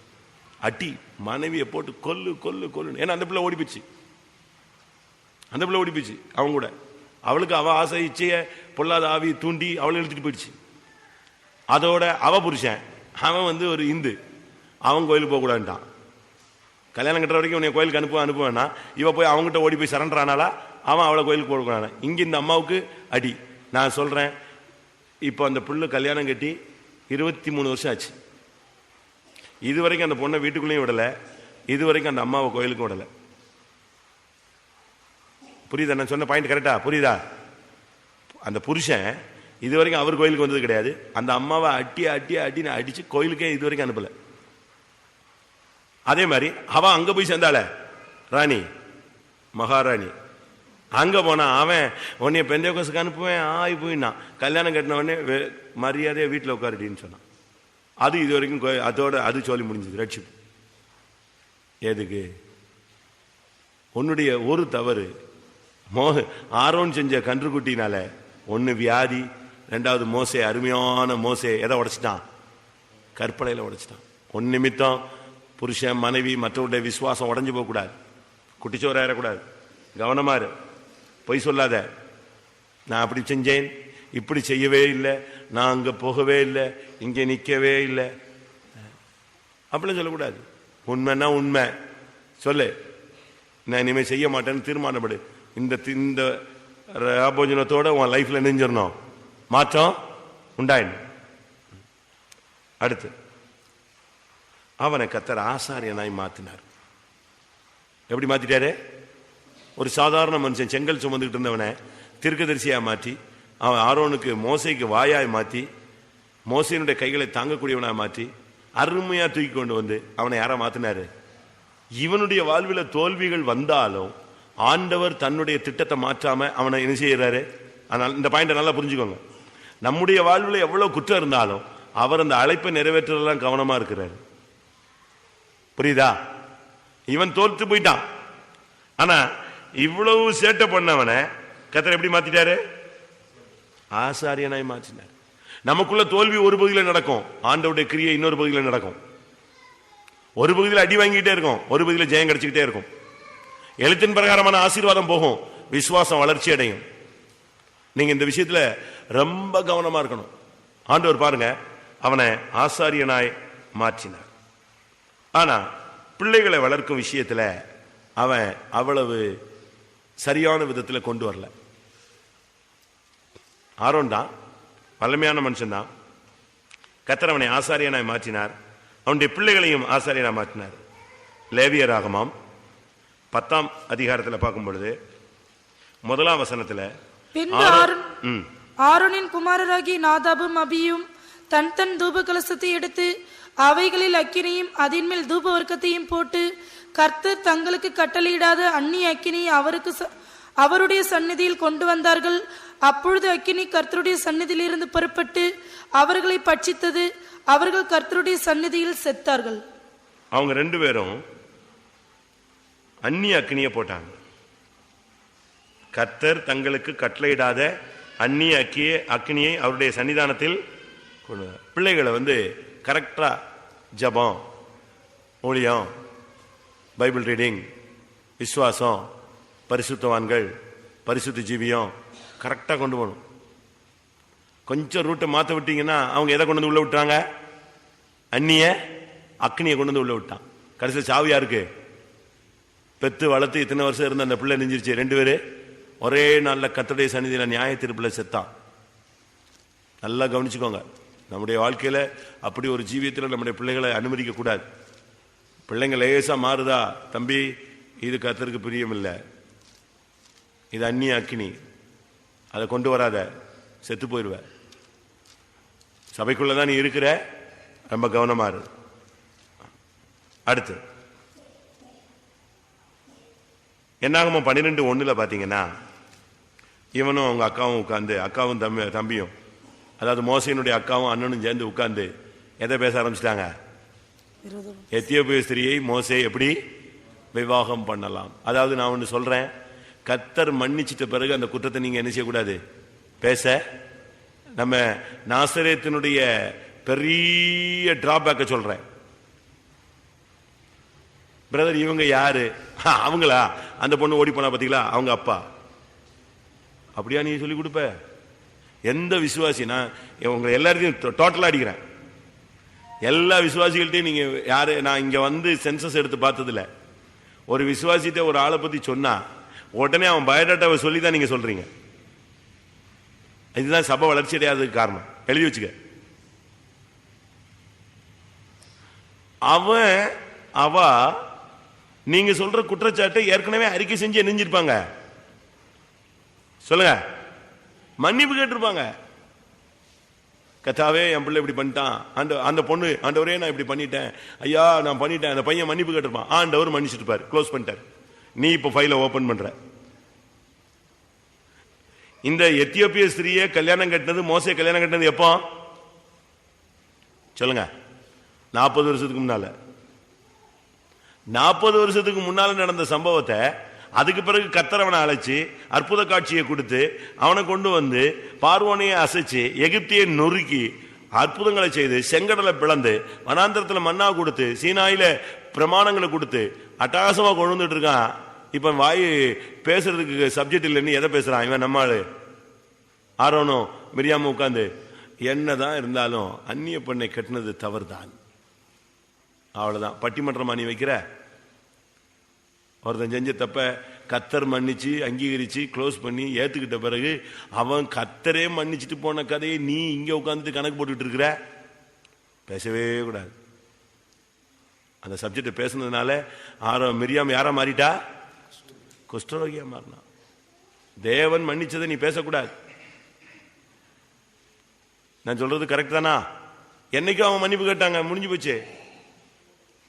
ஒரு முனிவர் ஒரு மரத்துக்கடியில் உட்காந்து தவம் இருந்துகிட்டே இருந்தான். அவன் வீட்டை அவனுடைய குடியில தாண்டி கொஞ்ச தூரம் தள்ளி போனா ஒரு விபச்சார ஸ்திரீ இருந்தா. அவ கொஞ்ச நாளுக்கு பிறகு பார்த்தா அவளுடைய வாடிக்கையாளர் கூட்டிட்டாங்க. இந்த முனிவருக்கு ரொம்ப டென்ஷன். இந்த பொண்ணு என்ன ஒரு உண்மை இல்லாதவா, துரோகி, இவெல்லாம் பொண்ணா இருக்கக்கூடாது, இவளெல்லாம் கொல்லணும் எப்படின்னு தானாவே உட்காந்து புலம்பிக்கிட்டே இருக்கிறது.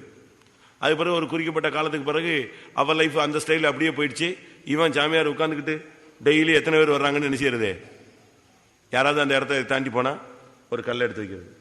ஒன்று, இன்னைக்கு எத்தனை பேர் போனான், எத்தனை பேர் வந்தான், இவன் கணக்கு போட்டுக்கிட்டே இருந்தான். சரி, 2 பேரும் செத்துட்டாங்க. ஜட்ஜ்மெண்ட்ல நின்னாங்களாம். அந்த வேசியினுடைய ஜட்ஜ்மெண்ட் டைம் வந்துச்சான். பார்த்துட்டு ஓகே பண்ணி எங்க அனுப்பிட்டாங்க? சொர்க்கத்துக்கு அனுப்பிட்டாங்களாம். இவன் அங்க இருந்துட்டு, யாரே அவளை உள்ள விட்டீங்களா? அவன் எப்படி போவா? நான் ஏன் கண்ணாலேயே நான் என்ன எத்தனை கல் எடுத்து வச்சிருக்கேன், அப்பா அவளை எப்படி போகலாம் அப்படின்ட்டு புலம்பிக்கிட்டே இருந்தான். அவ போயிட்டா. அவ எங்க போயாச்சு? சொர்க்கத்துக்குள்ள போயாச்சு. இப்போ துறவிக்கு டைம் வந்துருச்சு, ஜட்ஜ்மெண்ட் டைம். கூப்பிட்டாங்க. இவர் நினைச்சாரு அவ எப்படி போனான்னு யோசிச்சுக்கிட்டே வந்தானா. இங்க வந்தவொடனே இவருடைய கணக்கை பார்த்துட்டு நரகத்துக்கு போ அப்படின்னா. நான் துறவின்னு. நீ துறவிதான், பட் நீ துறவரம் இருந்து மனசை ஒருநிலைப்படுத்தல. எங்க? துறவரத்துல, தவத்துல. நீ இந்த பொண்ணு எத்தனை பேர் தப்பு செஞ்சான், எங்க போனா, எத்தனை மணிக்கு வந்தா, இவ்வளவுதான் நீ ஃபாலோ பண்ணிட்டு இருந்திய உன் மைண்ட்ல. தவிர நீ என்ன செய்யல? நீ உன் தவத்துல உண்மை இல்லை. நீ நரகத்துக்கு போனாங்க. அப்பதான் இவனுக்கு புரிஞ்சுது, ஓகோ நம்ம இவளை பார்த்து எதை விட்டுட்டோம்? தெய்வீகத்தை விட்டுட்டோம். அதே மாதிரி நீங்க அவ்வளவு ஒரு பயோடேட்டாவை வாங்கி வச்சுக்கிட்டு உடனே எல்லாரும் லிஸ்டையும் வாசிச்சுட்டு உட்கார்ந்துருந்தீங்கன்னா அவன் மன்னிப்பு கேட்டு அவன் போயிட்டான். ஆயக்காரரும் உங்களுக்கு, வேசிகளும் ஆயக்காரரும் உங்களுக்கு முன்பாக, வசனத்துக்கு வா, ஆயக்காரர் வேசிகளும் உங்களுக்கு முன்பாக எங்க போயிருவாங்க? பரலோக ராஜ்யத்துக்கு போயிருவாங்க. அப்போ உங்க கதை என்ன ஆகுறது? ஆயக்காரரும் பாவிகளுமோ அவங்க எல்லாம் போயிருவாங்க. உங்க கதை இங்கே சுத்திக்கிட்டு இருக்கோம். அதனால ரொம்ப கவனமா இருக்க வேண்டிய ஒரு காலம். அதனால மற்றவங்க குறைய பேசுறது, மற்றவன் பொண்ணை பேசுறது, மற்றவன் பையனை பேசுறது, மற்றவன் மனைவியை பேசுறது, உங்க புருஷனை நான் அங்க பார்த்தேன் நீங்க பார்த்தேன், இந்த கதையெல்லாம் நீ சொல்லிட்டு கடைசியில உன் குடும்பத்தை நீ நினைச்ச கூடாது, விட்டுறக்கூடாது. மத்தேயு 21:32. ஏனென்றால் யோவான் நீதிமார்க்கமாய் உங்களிடத்தில் வந்திருந்தும் 31. இவ்விருவரில் எவன் தகப்பனுடைய சத்தத்தின்படி செய்தவன் என்று கேட்டார். அதற்கு அவர்கள் மூத்தவன் தான் என்றார்கள். அப்பொழுது இயேசு அவர்களை நோக்கி, ஆயக்காரரும் வேசிகளும் உங்களுக்கு முன்னே தேவனுடைய ராஜ்யத்தில் பிரவேசிக்கிறார்கள் என்று. அவன் போயிட்டே இருப்பான். ஏன்னா அவன் மன்னிப்பு கேட்டான்ல. அவன் ஆண்டோட ரத்தத்தினால் கழுவப்பட்டான். இந்த ஆரோனும் மிரியாமும் இங்க வீட்டுல உட்காந்துட்டு தப்புத்தாங்க. ஆண்டவர் பார்த்தாரு, கடைசியில் சுத்தி சுத்தி ஆட்டை கடிச்சு மாட்டை கடிச்சு யார்ட்ட வந்துட்டீங்க? ஊழியக்காரன்ட்டே வந்துட்டியா நீ? நீ ஆட்டை கடிச்ச மாட்டை கடிச்ச, கடைசியில் இப்ப யாராவது கடிக்கிற? மனுஷனை கடிக்கிற. ஆண்டவர் பார்த்தாரு, நீ கடைசியில் உன்னைய தீர்க்கதரிசியா வச்சு உன்னைய வாயா மாத்தி ஆசாரிய நான் கொண்டு வந்தா, நீ சுத்தி சுத்தி சுத்தி என் தாசன்றைய கை வச்சுட்டீங்களா? வா எல்லாம் ஜட்ஜி எங்க வா, என்கொயரிக்கு எங்க வா, கர்த்தருடைய சமூகத்துக்கு வா. வந்து ஒரே விசாரணை, ஜட்ஜ்மெண்ட், குஷ்டரோகியா மாறி போனான். நம்ம இந்த நாட்களில் ரொம்ப கவனமாக இருக்க வேண்டிய ஒரு காலம். நம்ம எதிர்த்தவனெல்லாம் கர்த்தர் கொண்டிருக்கிறார், உண்மைதானே? நம்ம எதிர்த்தவனை நமக்காக கர்த்தர் யுத்தம் பண்ணியிருக்கிறார். என்னாகமோ 16ஆம் அதிகாரத்தில் பார்த்தீங்கன்னா, ஆரோனுக்கு ஆப்போசிட்டா தான் அவங்க எழும்புனாங்க, மோசைக்கு ஆப்போசிட்டா கிடையாது. ஆரோனுக்கு ஆப்போசிட், ஆரோனுக்கும் மோசைக்கும் ஆப்போசிட்டா எழும்புனது தான் கோராகும் தாத்தான் அபிராம்லாம் எழும்புனது யாருக்கு விரோதமாக தான்? ஆரோனுக்கு விரோதமாகவும் மோசைக்கு விரோதமாகவும், 2 பேருக்கு விரோதமாகத்தான் அவங்க எல்லாரும் எழும்புனாங்க. ஆனா கர்த்தர் இவங்க 2 பேருக்காக, இந்த மோசைக்காகவும் ஆரோனுக்காகவும் எத்தனை பேர் கொண்டாரு? சந்ததி சந்ததியெல்லாம் கொண்டாரு. கோராகு தாத்தான் அபிராம் கூட்டமே மொத்தமா அடிபட்டு போயிடுச்சு. எப்படி இருக்குன்னு பாருங்க. 16ஆம் அதிகாரம் 3ஆம் வசனத்துல, மோசேக்கும் ஆரோனுக்கும் விரோதமாய் அவர்கள் என்ன செய்தார்கள்? கூடி பேசினார்கள். எப்படி இருக்கும்? ஆண்டவர் சொல்றாரு, நீயும் ஆண்டவர் மோசையிட்ட சொல்றாரு, கோராக பின்பு மோசே கோரேகனை எல்லாரும் தேவ சமூகத்துக்கு வாங்க போலாம். அப்பதான் ஆண்டவர் சொன்னார், வர சொல்லு, எல்லாரையும் மொத்தமா காலி பண்ணான். எப்படி இருக்கும்? உனக்கு விரோதமாய் கர்த்தர் பேச எவனே அனுமதிக்கல. 20ஆம் வசனத்துல கர்த்தர் மோசையிடம் ஆரோனுடன் பேசி, இந்த சபையை விட்டு பிரிந்து போங்கள், ஒரு நிமிஷத்துல நான் இவர்களை என்ன செய்ய போகிறேன்? அழிக்க போகிறேன். ஆரோனுக்காக ஆரோனுடைய கோல் அன்னைக்கு துளிர்க்க வைத்தார். ஆரோனை கனம் பண்ணார், அவன் தலையை உயர்த்தினார். இவன் தான் என்னுடைய ஊழியக்காரங்கிறத நிரூபிச்சார், இவன் தான் என்னுடைய பிள்ளைங்கிறத நிரூபிச்சார். உன்னைய தன்னுடைய பிள்ளைன்னு எத்தனை இடத்துல நிரூபிச்சார். உனக்காக கர்த்தர் எத்தனை யுத்தங்கள் பண்ணினார். இந்த வருஷத்துல கர்த்தர் உனக்காக யுத்தம் பண்ணாரா? எத்தனை விசை யுத்தம் பண்ணார்? உன் நிமித்தம் எத்தனை பேரை கொண்டாரு? உன்னை உயிரோடு வைக்கிறதுக்காக, உன்னை ஆசீர்வதிக்கிறதுக்காக, உன் தொழில் ஆசீர்வதிக்கப்படுறதுக்காக மற்றவன் தொழிலெல்லாம் டம்மி பண்ணி உன்னைய லிப்ட் பண்ணார். உன் தலையை உயர்த்துறதுக்காக, உன் ஒருவனுக்காக கர்த்தர் எவ்வளோ காரியங்களை செய்தார். ஆனா நீ உண்மையா இருந்தியா? நீ அதுக்கு கர்த்தருக்கு பிரியமா இருந்தியா? என்னாகமோ 16 ஆண்டவர் கேட்கிறார், 11ஆம் வசனத்துல, இதற்காக நீயும் உன் கூட்டத்தார் அனைவரும் கர்த்தருக்கு விரோதமாகவே கூட்டம் கூடினீர்கள். ஆரோனுக்கு விரோதமாக நீங்கள் முதுமுறுக்கு அவன் எம்மாத்திரம் கேட்கிறார். கர்த்தர் சொல்லார், ஆரோனுக்கு விரோதமா நீங்க எல்லாம் எழும்புறதுக்கு அவன் எம்மாத்திரம். மொத்தமா சேர்ந்து அவனுக்கு விரோதமா எழும்பிட்டீங்களா? ஆரோனுக்கு விரோதமா எழும்புனதுக்காக அப்படியே கோராகு தாத்தான் அபிராம் குடும்பங்கள்லாம் அப்படியே பூமி அதிர்ச்சி, பூமியை பிளக்க வச்சு செஞ்சாரு. உயிரோடு சாவு, அட் அ டைம் காலி பண்ணார். உனக்காக கர்த்தர் யுத்தம் பண்ணாரே இந்த வருஷத்துல, நீ அவருக்காக யுத்தம் பண்ணினாயா? என்னாகமம் 20ஆம் அதிகாரம் 10ஆம் வசனத்துல, மோசேயும் ஆரோனும் சபையாரை கண்மலைக்கு முன்பாக கூடி வர செய்தார்கள். மோசேயும் ஆரோனும் தான் இந்த வேலையை பண்ணது. அங்கதான் இவங்க 2 பேரும் ஏடா கூடமா பேசினது. அப்பொழுது மோசே அவர்களை நோக்கி, கலகக்காரரை கேளுங்கள். போதும். மோசேயும் ஆரோனும் சபையாரை கண்மலைக்கு நேராக என்ன செஞ்சாங்க? வாங்க வா, கூடி வான்னு சொன்ன. ஆரோன் என்னாகமோ 20 பாத்தீங்கன்னா ஆண்டவர் சொல்லிட்டாரு, ஆரோன் 24ஆம் வசனம், ஆரோன் தன் ஜனத்தாரோட சேர்க்கப்படுவான். மேரிபாவின் தண்ணீரை பற்றிய காரியத்தில் நீங்கள் என் வாக்குக்கு கீழ்ப்படியாமற் போனபடியினால் நான் இஸ்ரவேல் புத்திரருக்குள் கொடுக்கிற தேசத்தில் அவன் பிரவேசிப்பதில்லை. முடிஞ்சுதா? எல்லாம் ஓட்டம் ஓடிட்டு ஃபைனல் எது கிடைக்கல, விட்டாச்சு, காணான்னு போயிடுச்சு. எதுக்கு இதை சொல்றேன்னா, நீ என்ன பண்ணாலும் சரி கரெக்டா பேப்பரை கனெக்ட் பண்ணிட்டே வா. ஜீவியத்தில் தோல்விகள் வரலாம், கிருபையை பெற்று பெற்று பெற்று பெற்று கிளியர் பண்ணிட்டே வரணும். கர்த்தர் நமக்காக எவ்வளவோ காரியங்கள் செஞ்சிருக்கிறார். நாம சின்ன சின்ன காரியங்கள்ல கீழ்ப்படியாம நம்முடைய மகிமையை நாம் என்ன செய்யக்கூடாது? இழந்து விட கூடாது. லேவியராகமம் 9ஆம் அதிகாரம் 22. பின்பு ஆரோன் ஜனங்களுக்கு நேராக தன் கைகளை உயர்த்தி அவர்களை ஆசீர்வதித்தான்.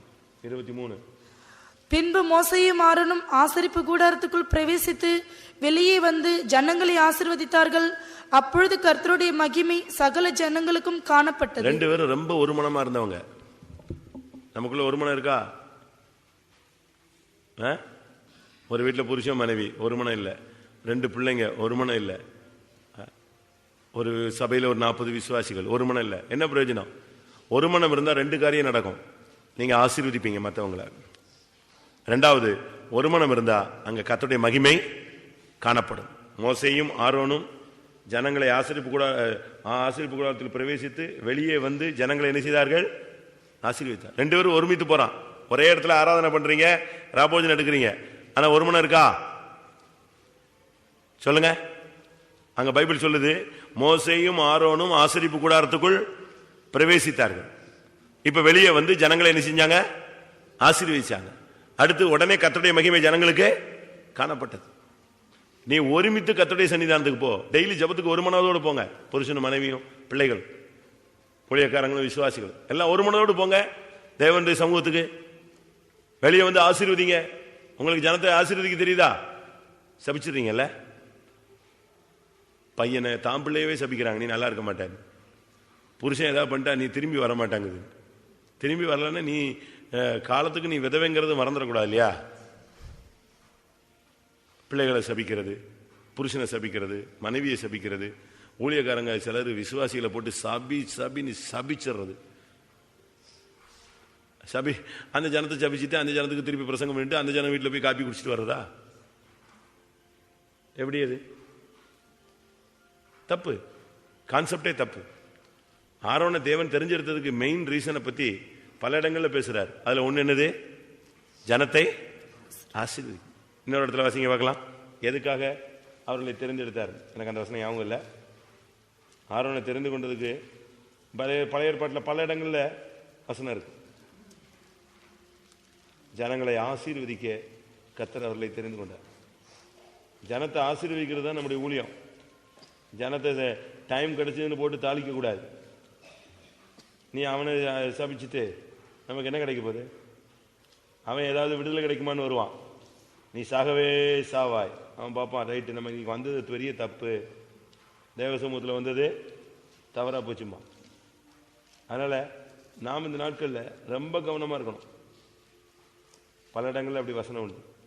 கர்த்தர் ஆசாரியனாய அவனை தெரிந்து கொண்டதுக்கு காரணம் ஜனத்தை ஆசீர்வதிக்கிறது தான் அவருடைய திட்டம். இஸ்ரவேல் ஜனங்களை ஆசீர்வதிக்கணும். என்னடா ஆசாரியன் ஆசீர்வதிச்சா அந்த ஆசீர்வாதம் என்ன செய்யும்? தங்கும். இந்த வார்த்தையை நம்ம அப்படியே நமக்கு மாற்றி நம்ம என்ன செய்யறோம்? ஆசீர்வதிச்சா ஆசீர்வாதம், சபித்தால் சாபம்னு பிடிச்சி வச்சுக்கிறோம். சரி, நீங்க இந்த வருஷத்துல எத்தனை பேரை சபிச்சீங்க? பக்கத்து வீட்டுக்காரனை சபிச்சீங்களா? சொல்லுங்க. யார் மேலாம் கோபம் வந்துச்சு அவனெல்லாம் சபிச்சிருப்பீங்க. ஒரு நாள் ஒருத்தன் விசுவாசி தான், அவன் கொஞ்சம் ஒரு செமி விசுவாசி தான், செமியானா. அவங்க சொந்தக்காரங்கெல்லாம் பெயிண்ட் கம்பெனி வச்சிருக்காங்க. அப்போ பெயிண்ட் கம்பெனிலேருந்து சப்ளை வண்டியில் போகுது. ஒரு ட்ரை சைக்கிள் ஏற்றிட்டு போகிறாங்க. போகிற வழியும் போய் அவனை போயிட்டு, எங்கே போகுது இந்த சப்ளை? தெரிலண்ணே, லாரி செட்டுக்கு போட சொல்லியிருக்காங்க, நான் போகிறேன். எங்கே போகுதுன்னு சொல்கிறா அப்படின்னு அவன் சொன்ன, எனக்கு எங்கே தெரியும், லாரி செட்டில் போட சொல்லியிருக்காங்க, போகிறேன். சொல்ல மாட்டியா நீ அப்படின்ட்டு நேராக கம்பெனி ஓனர் வீட்டுக்கு போயிட்டான். ஓனர் வந்து அவங்க சொந்தக்காரன், ரொம்ப க்ளோஸ் ரிலேஷன் தான். ஆனால் அவங்க நம்ம சபை கிடையாது, இந்துக்கள். அவன் வீட்டில் போய் உன் கம்பெனி ஆள் பெயிண்ட் ஏற்றிட்டு போனான், எங்கே போகுதுன்னு கேட்டேன், சொல்ல மாட்டேன்ட்டான். அவன் கேட்டான், ஏன் உன்ட்ட என்ன, உனக்கு என்ன சொல்லணும்? அது லோடு ஏறி அது என்ன செய்யுது, சப்ளை எங்கெங்கே இருக்கோ அங்கெல்லாம் போகும். அதான் எங்கே போகுதுன்னு கேட்டால் ஏன் உங்கள் வேலைக்காரன் சொல்லக்கூடாது? இவன் கேட்டான், ஏன் உன்ட்ட என்னடா சொல்லணும், நீ யாரு உன்ட்ட சொல்லணும், நான் அனுப்புகிற இடத்துக்கு அது போகுது அப்படின்னு. ஓ, உனக்கு பணக்காரன்னு திமுற ஆயிடுச்சா? யாரு இவன்? நான் ஜெபிச்சேன்னா அவன் கம்பெனி மூடிடும் அப்படின்னா. அவனுக்கு ஒரே அரைஞ்சாங்க. என்னது, நீ ஜெபிச்சா கம்பெனி மூடுமா? பாடுறா, ஜெபிக்கலாம்டா போடா, ஒரு அடி அடிச்சான். அடி வாங்கினதான் மிச்சம், கம்பெனி மூடலை. இன்னைக்கு வரைக்கும் கம்பெனி ஓடிட்டா இருக்கு. வந்துட்டு முழங்கால நின்றுட்டு காவியில் நிறைஞ்சிட்டு அவனை சந்திக்கணும் ஆண்டவரே, சந்திக்கணும் ஆண்டவரே. யாரை சந்திக்கிறாரு? உடனே அவன் மூலமா சந்திச்சுட்டார், ஏற்கனவே அடி வாங்கிட்டு வந்துட்டார்.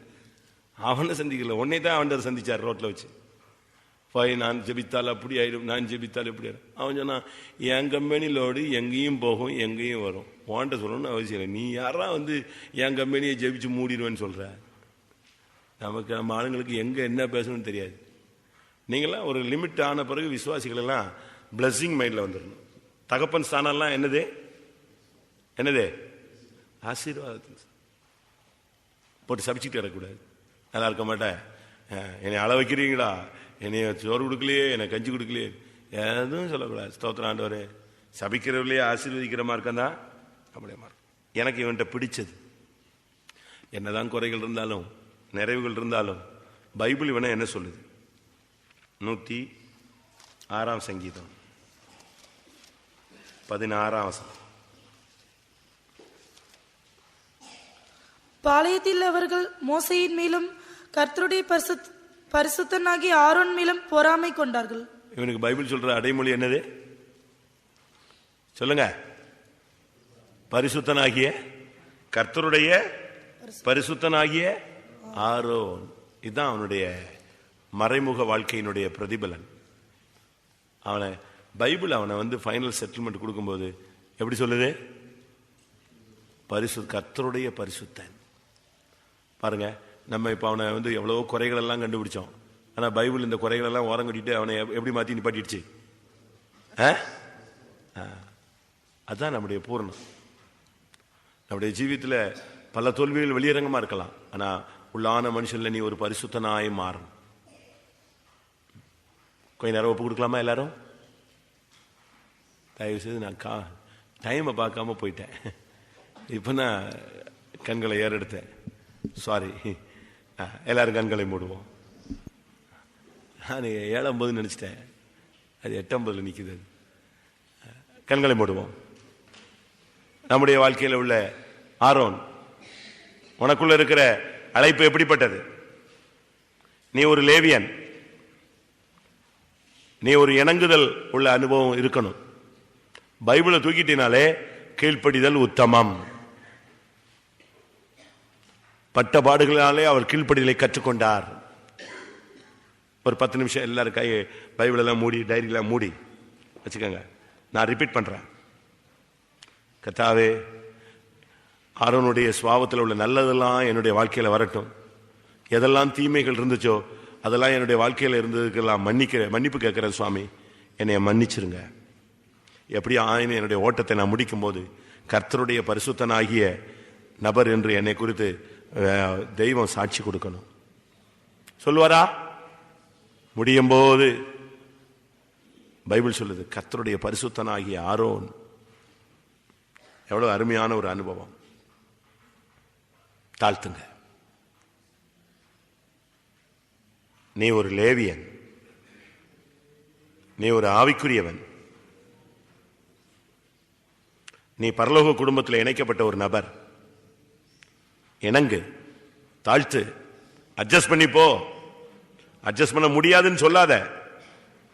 இணங்குதல் பெரிய குற்றங்களையும் அமர்த்தி போடும்.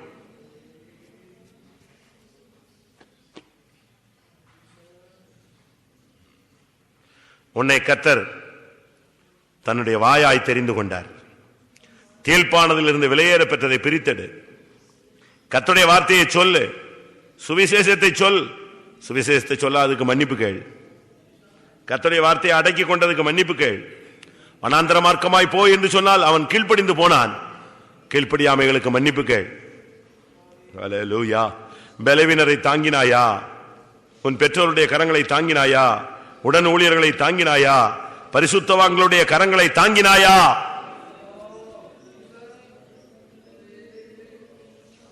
விக்கிரகத்தை உண்டாக்காத, பொருளாசைக்கு இடம் கூடாதே, பொய் சொல்லாதே.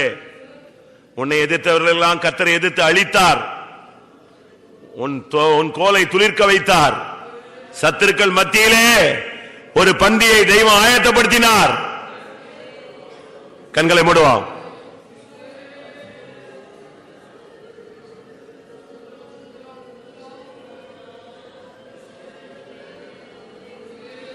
உன்னை ஆசாரியனாய் மாற்றினார்.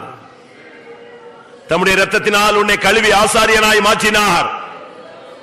தோல்விகளுக்கு மத்தியிலும் ஆண்டவர் உன்னை விசுவாசித்தார், இன்றைக்கும் விசுவாசிக்கிறார். அவனுடைய பிள்ளைகள் செத்தார்கள், அதுபோல கர்த்தர் கொடுத்த கிருபை உன்னை விட்டு விலகினது. எத்தனை ஜெய ஜீவியத்தை நஷ்டப்படுத்தி இருக்கிறாய்.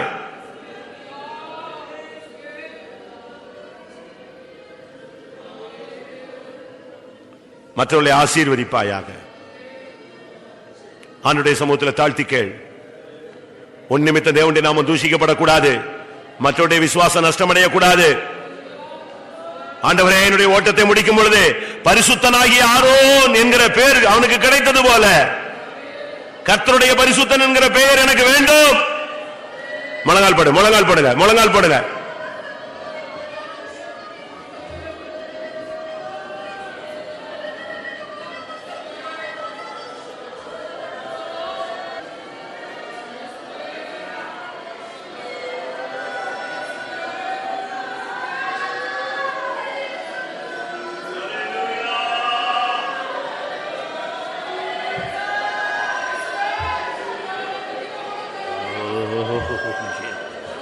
Hallelujah, hallelujah, hallelujah, hallelujah, hallelujah. Amen, amen. நீ கொஞ்சம் இணங்கி போயிருந்தால், நீ கொஞ்சம் அட்ஜஸ்ட் பண்ணி இருந்தால், கொஞ்சம் நீ கீழ்ப்படிந்து இருந்தால் எவ்வளவு பிரச்சனைகள் சால்வ் ஆயிருக்கும். நீ கர்த்தருடைய வாயா இருந்து ஒரு வார்த்தையை நீர் பேசி இருந்தால் அநேகருக்கு விடுதலை கிடைத்திருக்கும், அநேகர் ரட்சிக்கப்பட்டிருப்பார்கள். உனக்கு கொடுத்த கிருபையை நீ என்ன செய்தாய்? மற்றவர்களை தாங்கினாயோ? மற்றவர்களை உன்னை தாங்கவில்லை என்று யோசிக்கிறாய். நீ மற்றவர்களை தாங்கினாயா? விக்கிரகத்துக்கு இடம் கொடுத்தாயா? பொய் சொன்னாயா? ஆனாலும் இவைகளுக்கு மத்தியிலும் கர்த்தர் தன்னுடைய நோக்கத்தை மாற்றாமல் உன்னை தன்னுடைய இரத்தத்தினால் கழுவியை ஆசாரியனாய் மாற்றினார். நீ தேவனை துக்கப்படுத்தின எத்தனையோ சந்தர்ப்பங்கள் உண்டு, ஆனாலும் உனக்கு விரோதமான சக்திகளை அவர் முறியடித்தார். என்னுடைய ஜீவியத்தில் நான் தோல்விகளை உணர்கிறேன் என்று சொல்லுகிற எழும்பி அறிக்கையிடுங்கள். இது அறிக்கை நேரம், எழுமுங்க. அல்லேலூயா. அறிக்கையினுடைய முக்கிய நோக்கம், ஒன்று அறிக்கை, இரண்டாவது தீர்மானம். இனி அந்த தவறை செய்ய மாட்டேன். ஆண்டவர் பக்கத்தில் நின்று அதை கேட்பார். நீ வீட்டுக்கு போகும்போது நீதிமானாக்கப்பட்ட ஆயக்காரனாய் நீ திரும்பி போக வேண்டும். ஆயக்காரங்கிற போஸ்டிங்ல வந்தவன் திரும்பி போகும்போது நீதிமானாக்கப்பட்டவனாய் போனான். ஆண்டவரே, என் நெற்றியில உம்முடைய பரிசுத்தம் என்று எழுதும், என் எல்லைகளில் எல்லாம் பரிசுத்தம் என்று எழுதும். வாய தர அழு, சத்தம் போடு, கூப்பிடு, என் மேல் கிருபையாயிரும். ராபோஜனம் முக்கியம் அல்ல, இன்னைக்கு ஓட்டம் முடிச்சா ஜெயமாய் முடிக்கணும். கர்த்தருடைய பரிசுத்தன் என்று உன்னையும் என்னையும் குறித்து கர்த்தர் சொல்ல வேண்டும்.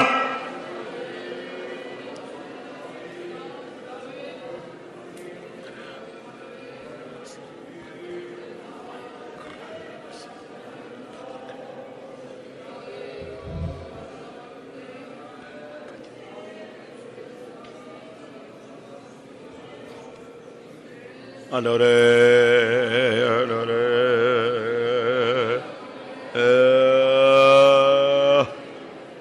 உன் யுத்தங்களை கர்த்தர் நடத்தினார், உன் சத்துருக்களை சிதறடித்தார், உன் ஜெபங்களை கேட்டார், உன்னை கனம் பண்ணினார், உன் தலையை உயர்த்தினார்.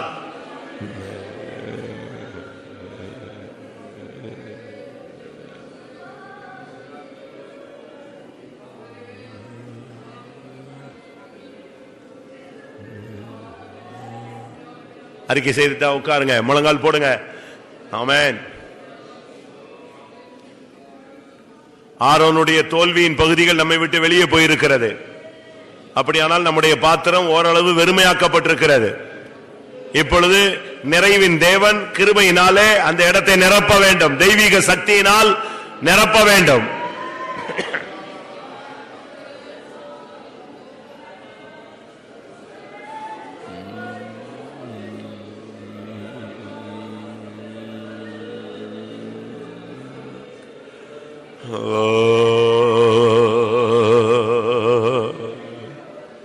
ரிபாக்கரபலவ உஷிரபலக துரமானியா ரக்கரபானியா ரபக்கரபலக துரமானியா. இயேசுவே மன்னியும் மன்னியும் மன்னியும் மன்னியும் மன்னியும். இரத்தத்தால் கழுவோம். விடுதலை, ஜெயம், பரிசுத்தம்.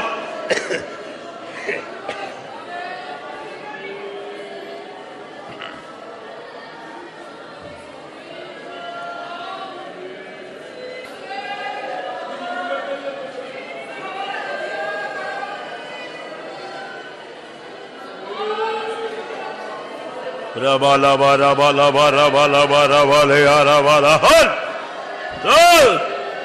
தோ தோ தோ தோ.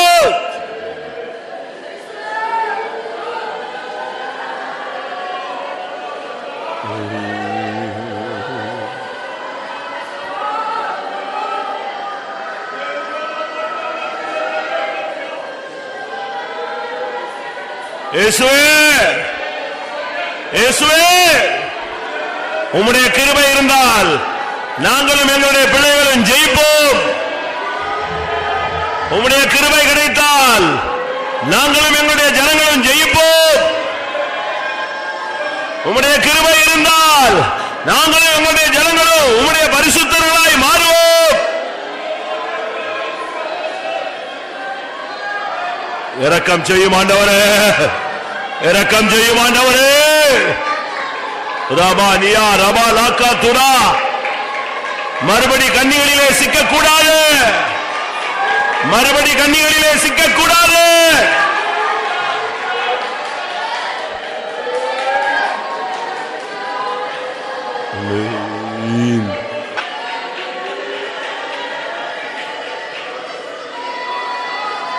ஆமென். கர்த்தருடைய சமூகத்துக்காய் ஸ்தோத்திரம் பண்ணுவோம். இந்த மூணாவது கூட்டத்தையும் கர்த்தர் பொறுப்படுத்தபடினால ஸ்தோத்திரம் பண்ணுவோம். வேத வசனத்தின் வெளிச்சத்திலே நம்முடைய ஜீவியத்தையும் ஊழியத்தையும் சீர்படுத்திக் கொள்ள கர்த்தர் உதவி செய்தபடினால ஸ்தோத்திரம் பண்ணுவோம். இன்னும் பரிசுத்த ஸ்தலத்துக்கு ஏற்ற ஒரு சுத்தாங்கத்தை இந்த வருகிற கூட்டங்கள்ல தெய்வம் கட்டளிட முடியாது. ஸ்தோத்திரம் பண்ணுவோம். தடைப்பட்ட ஜனங்களை கொண்டு வந்து சுத்திரித்து பரிசுத்தமாக்க முடியாது. ஸ்தோத்திரம் பண்ணுவோம். தேவனே இறங்கி வந்து உட்கார்ந்து ஜனத்தை சீர்படுத்த முடியாது. ஸ்தோத்திரம் பண்ணுவோம். எல்லா கனமையுமே அவருக்கே செலுத்தி ஸ்தோத்திரம் பண்ணுவோம்.